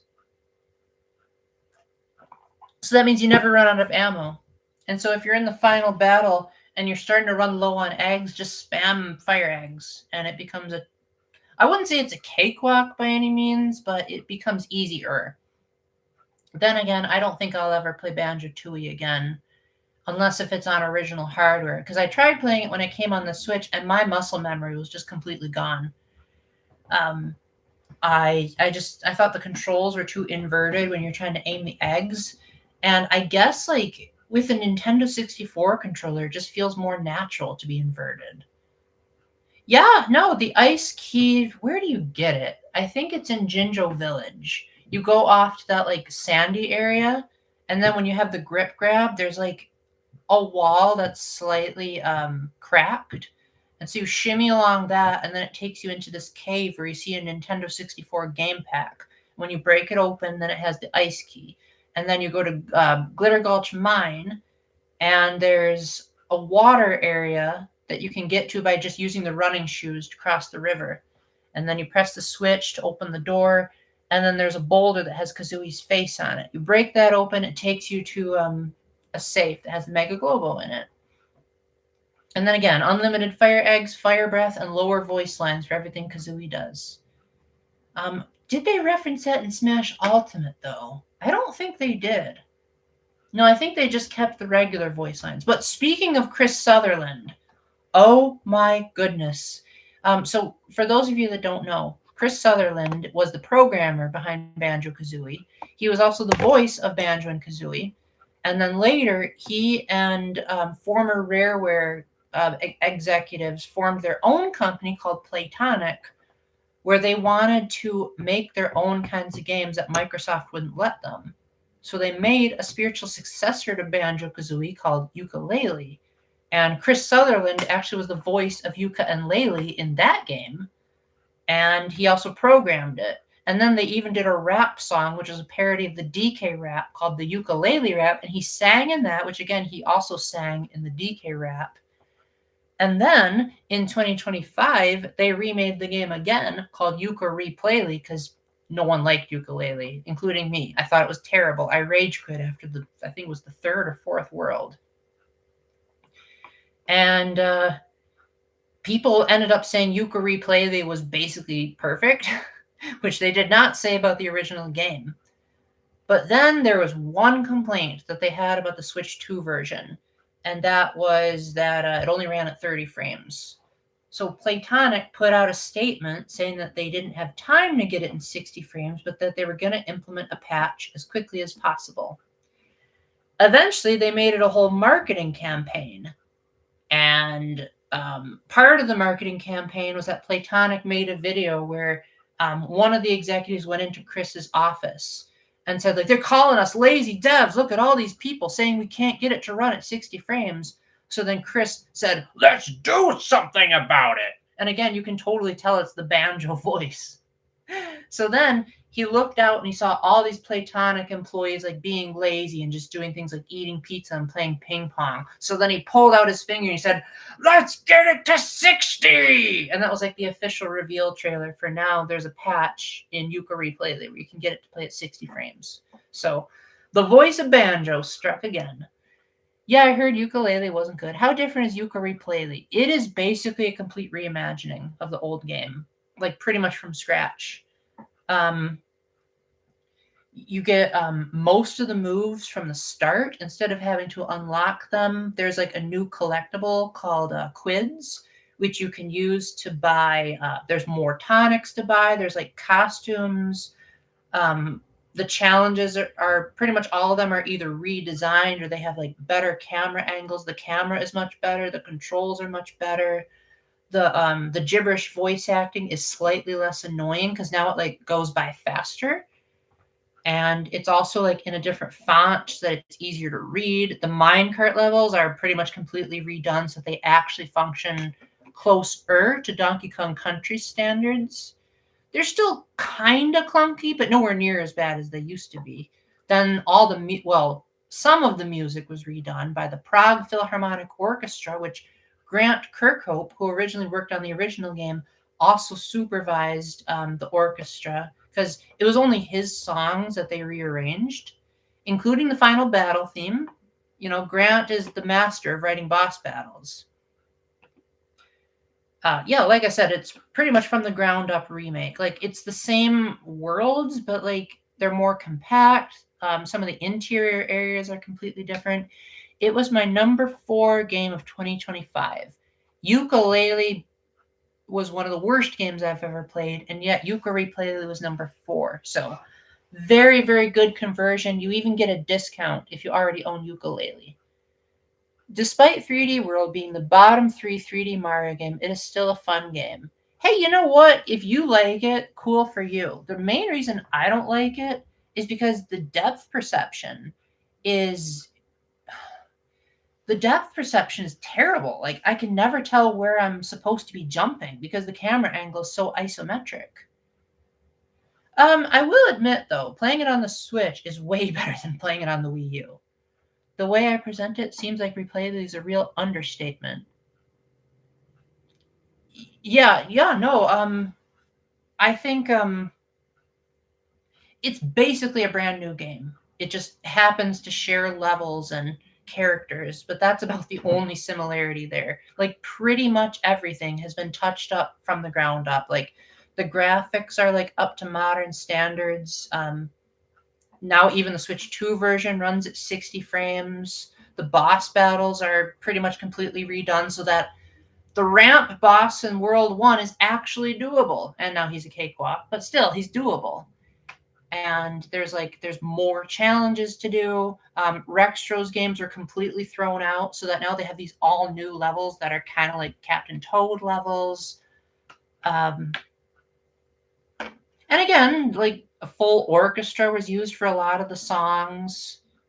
And you can switch to the original soundtrack again if you really like those MIDI stuff, which, to be fair, the MIDI soundtrack was decent in Yooka-Laylee, but the orchestra, I can never go back after hearing how they did it.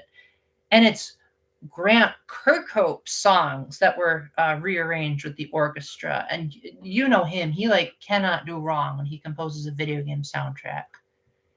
At least you agree that it's the worst 3D Mario game.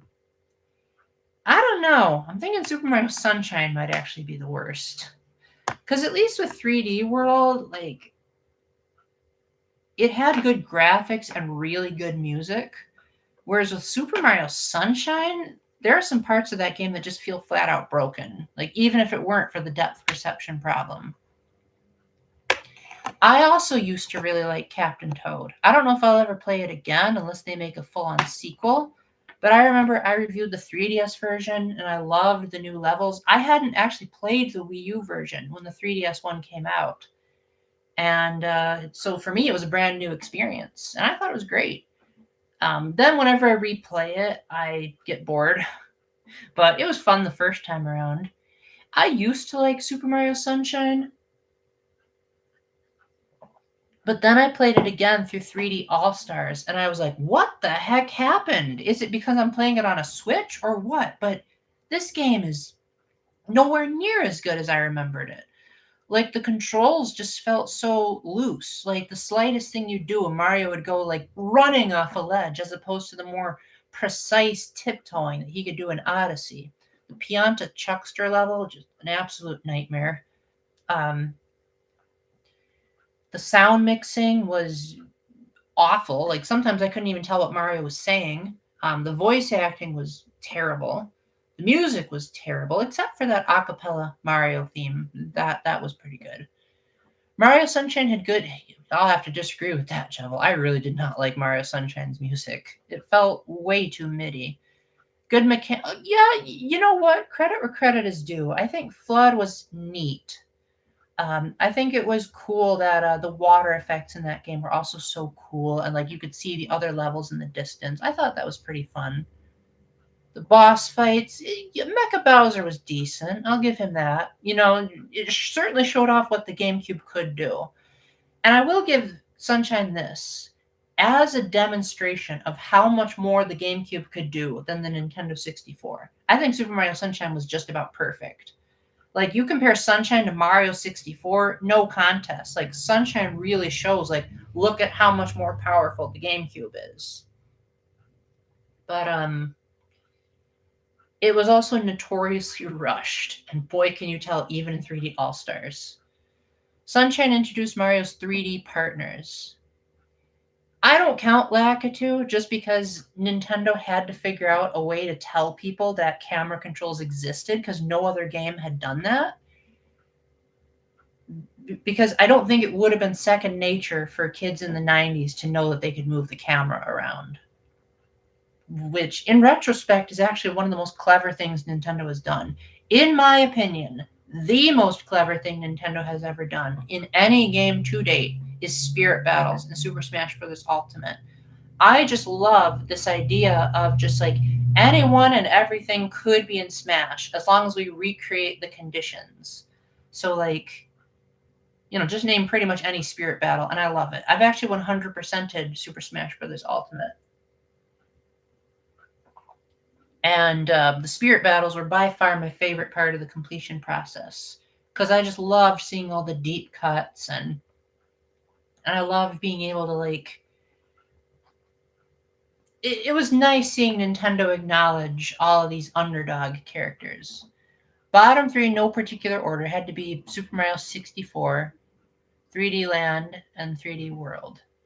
Let me see what I would think of the 3D Marios. I'd probably say Odyssey is number one, although that's questionable because once New Donk City is over, I usually lose motivation to replay it. So it's up there. And then the Galaxy games, I do prefer Galaxy 2 over Galaxy 1. I know what you're thinking, wait, Paul. You're the story guy. You would surely love Galaxy 1 better because it has more of a story, right? Well, Galaxy 2 has better galaxies. I counted how many galaxies I liked in Super Mario Galaxy and how many I liked in Galaxy 2. And when I replayed both of them, when the Switch ports came out, Galaxy 2 had only one galaxy that I dreaded revisiting. Galaxy 1, on the other hand, maybe like almost half of the galaxies. I was like, oh no, not this one. Can't I just skip it? In fact, I do think I did skip most of the galaxies in that game. Then after Galaxy would be probably Bowser's Fury, I would say. And then Super Mario 64.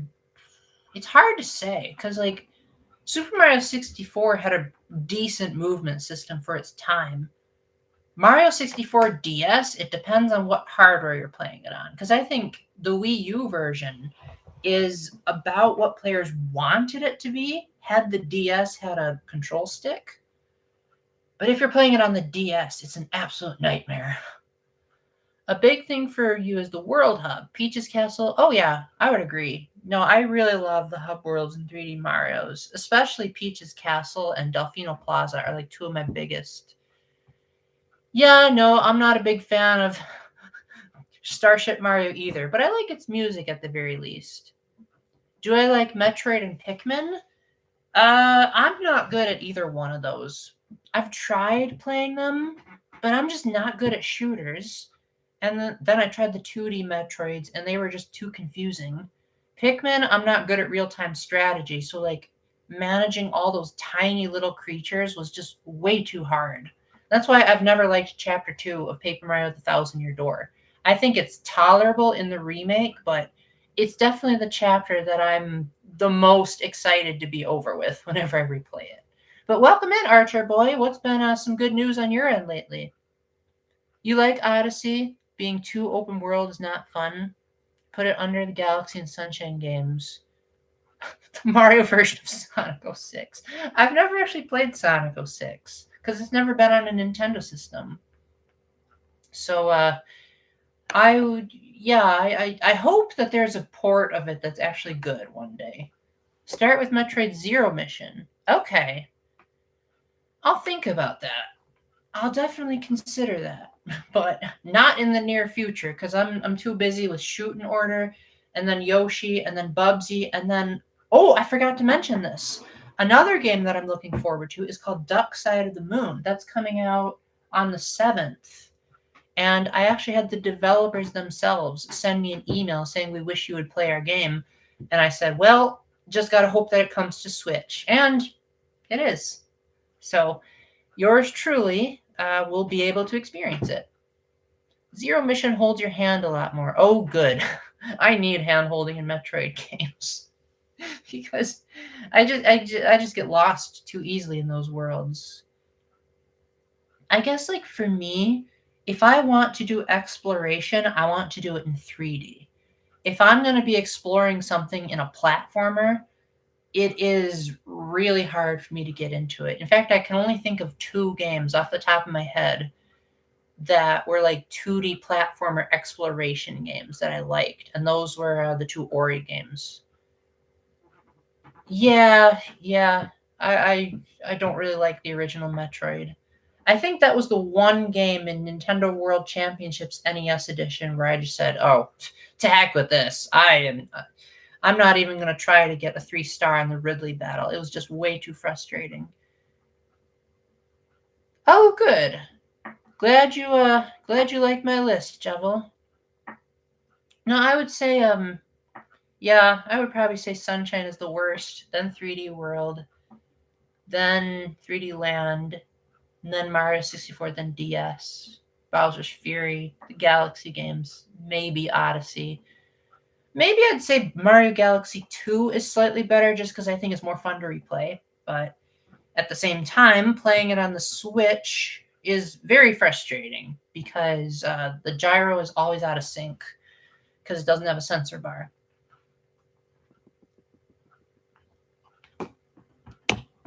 But for those of you that don't know, if you haven't watched my review of the Switch ports of Galaxy 1 and 2, I actually had a snippet from Ty the One Up Guy's channel in that review where he was doing a video on Mario Kart Super Circuit, and he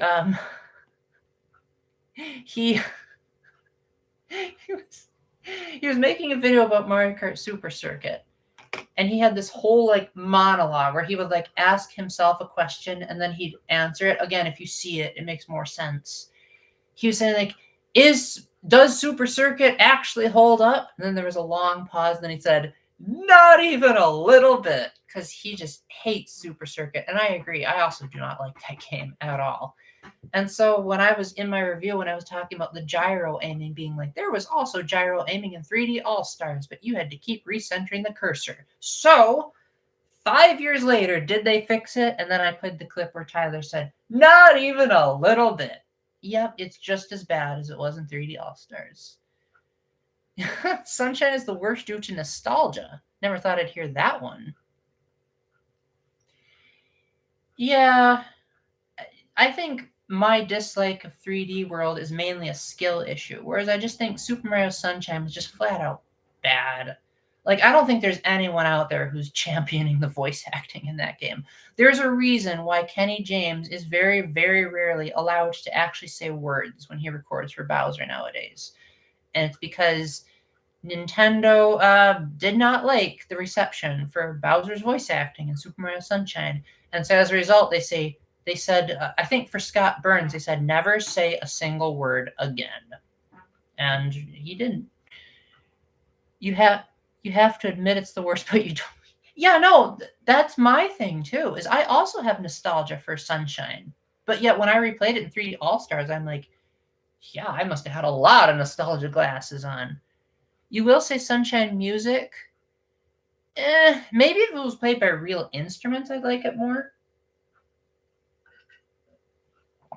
To be fair, I think I remember Mario Kart World had a couple of remixes of Sunshine themes that were done in like a big band, and I do think they were nice there.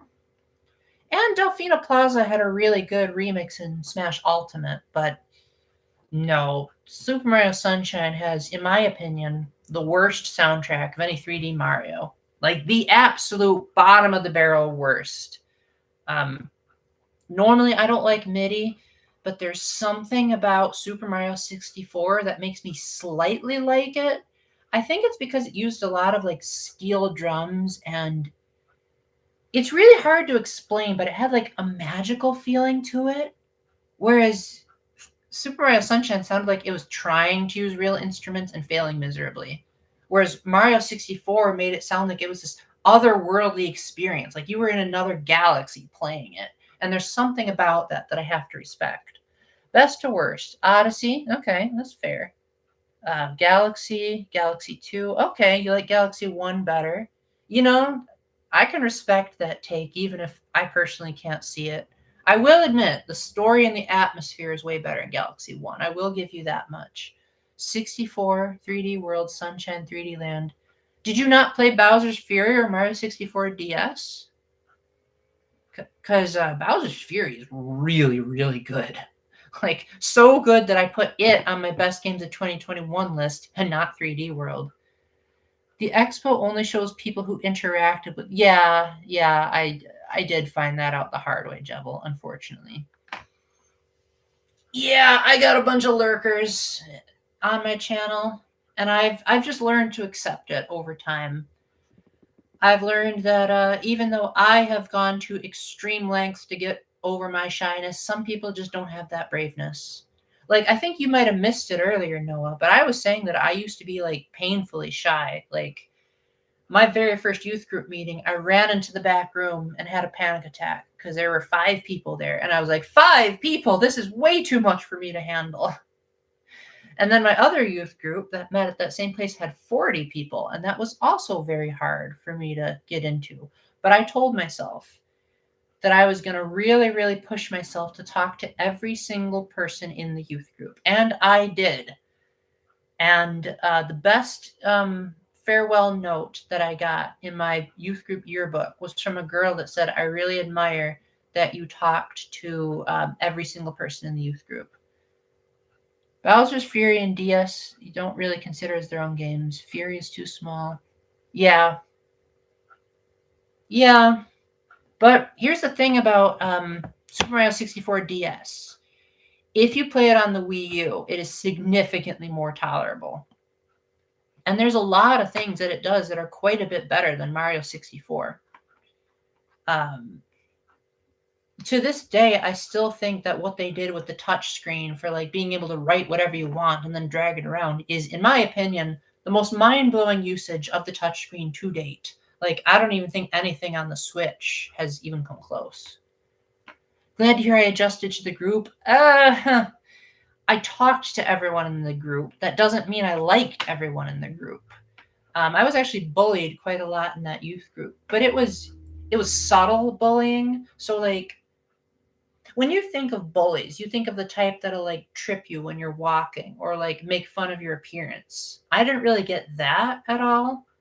I got more like subtle stuff, like the cold shoulder, or like people would talk behind my back, and then the adult leaders would like um, phrase it as though there were certain things that I was doing that was my fault, even though there were other adults that said, no, Paul's just being a teenager.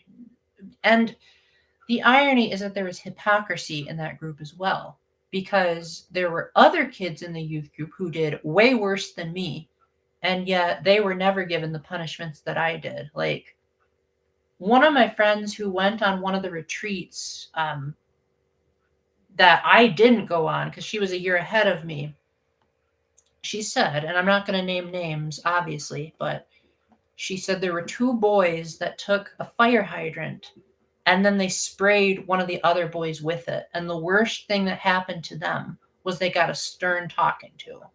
The most I ever did was just silly, cringe teenage stuff.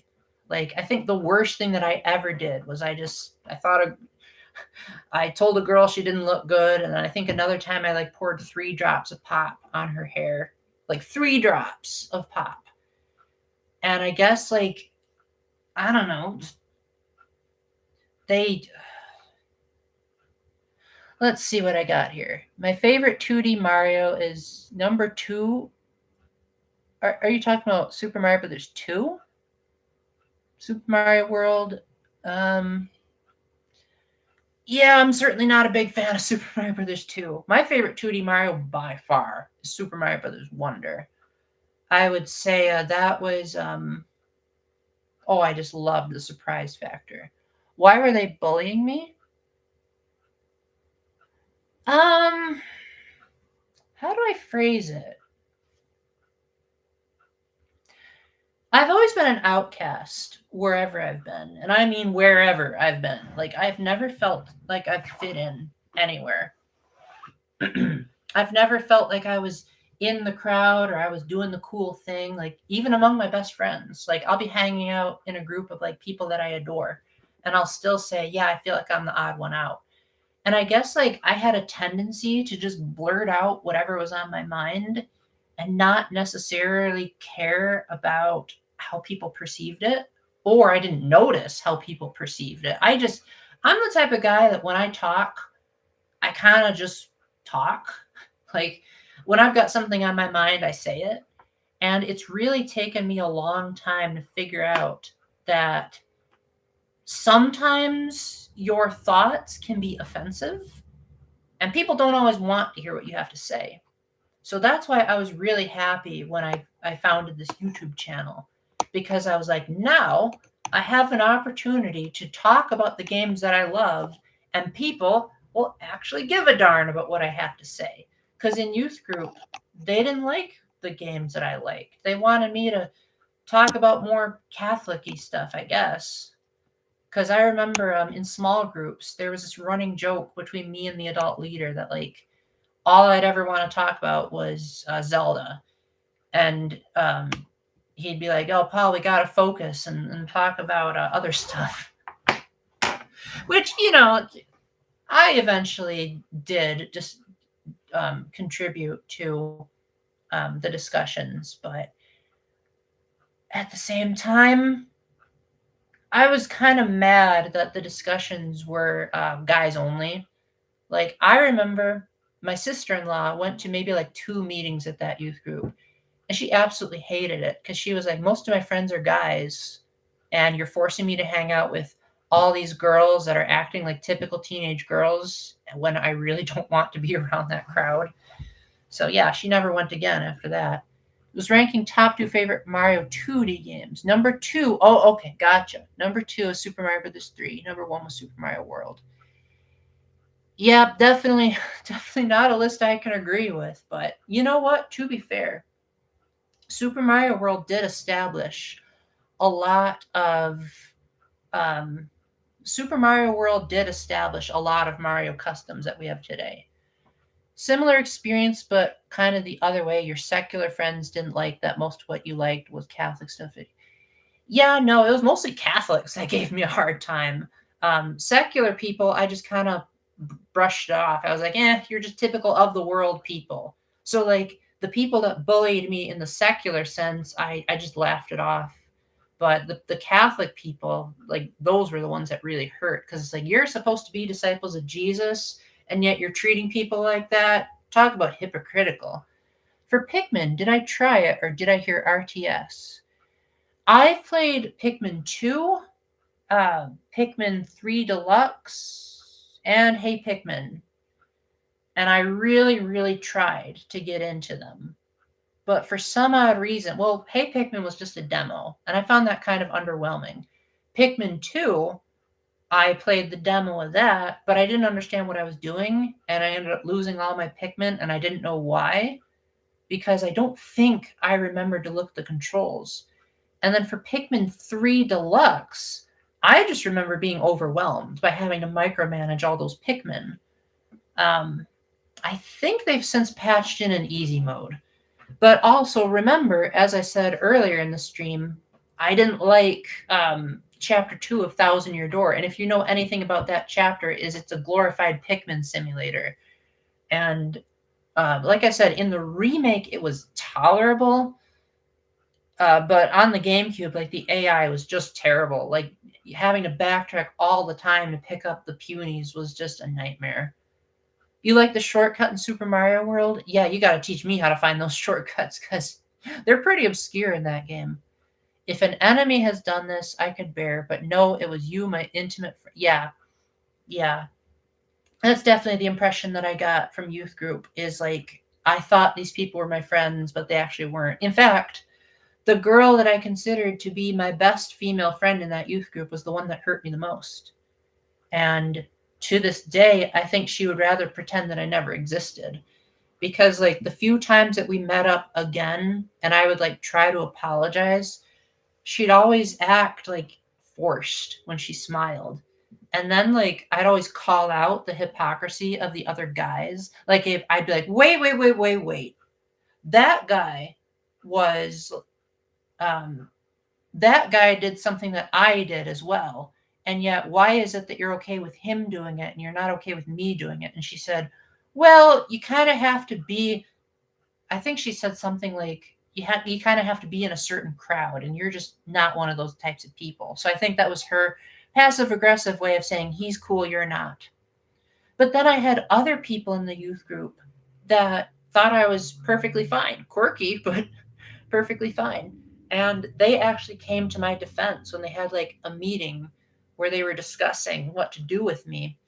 And one of the girls who I just recently got back in touch with actually said she boycotted talking to people in that youth group from that day forward because you were like, yeah, you're just treating Paul too unfairly and you're not punishing the people who were like, from what my brother told me, some of the people on the trip that I was kicked out were like looking at porn.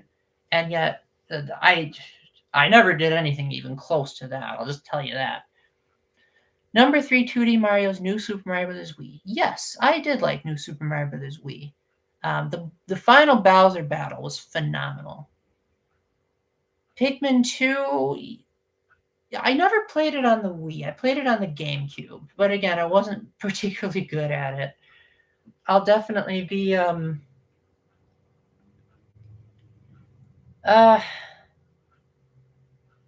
yeah, I just don't think Pikmin is for me. And I think that's fair. You know, everyone has genres that they're good at and genres that they're not. Trying to think if there's any other real-time strategy games I tried besides Pikmin. I can't think of any off the top of my head. But my 2D Mario tier list, which is not going to sound like much, would be Super Mario Bros. Wonder,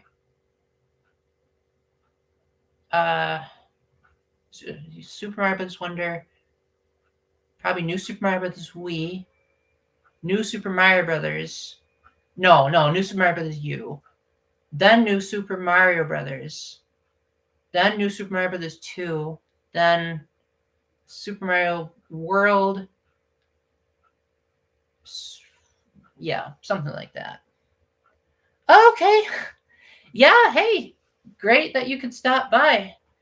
You have a great rest of your day, Noah.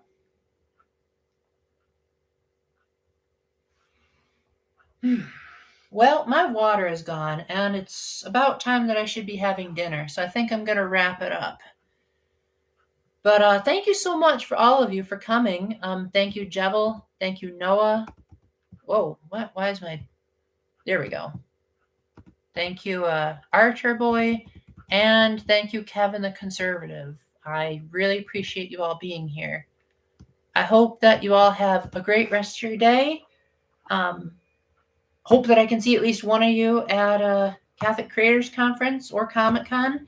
And until the next time, remember to keep the faith, stay epic, and God bless. Bye. And yes, I do think Nintendo Land is great, Jebel. All right, catch you guys around.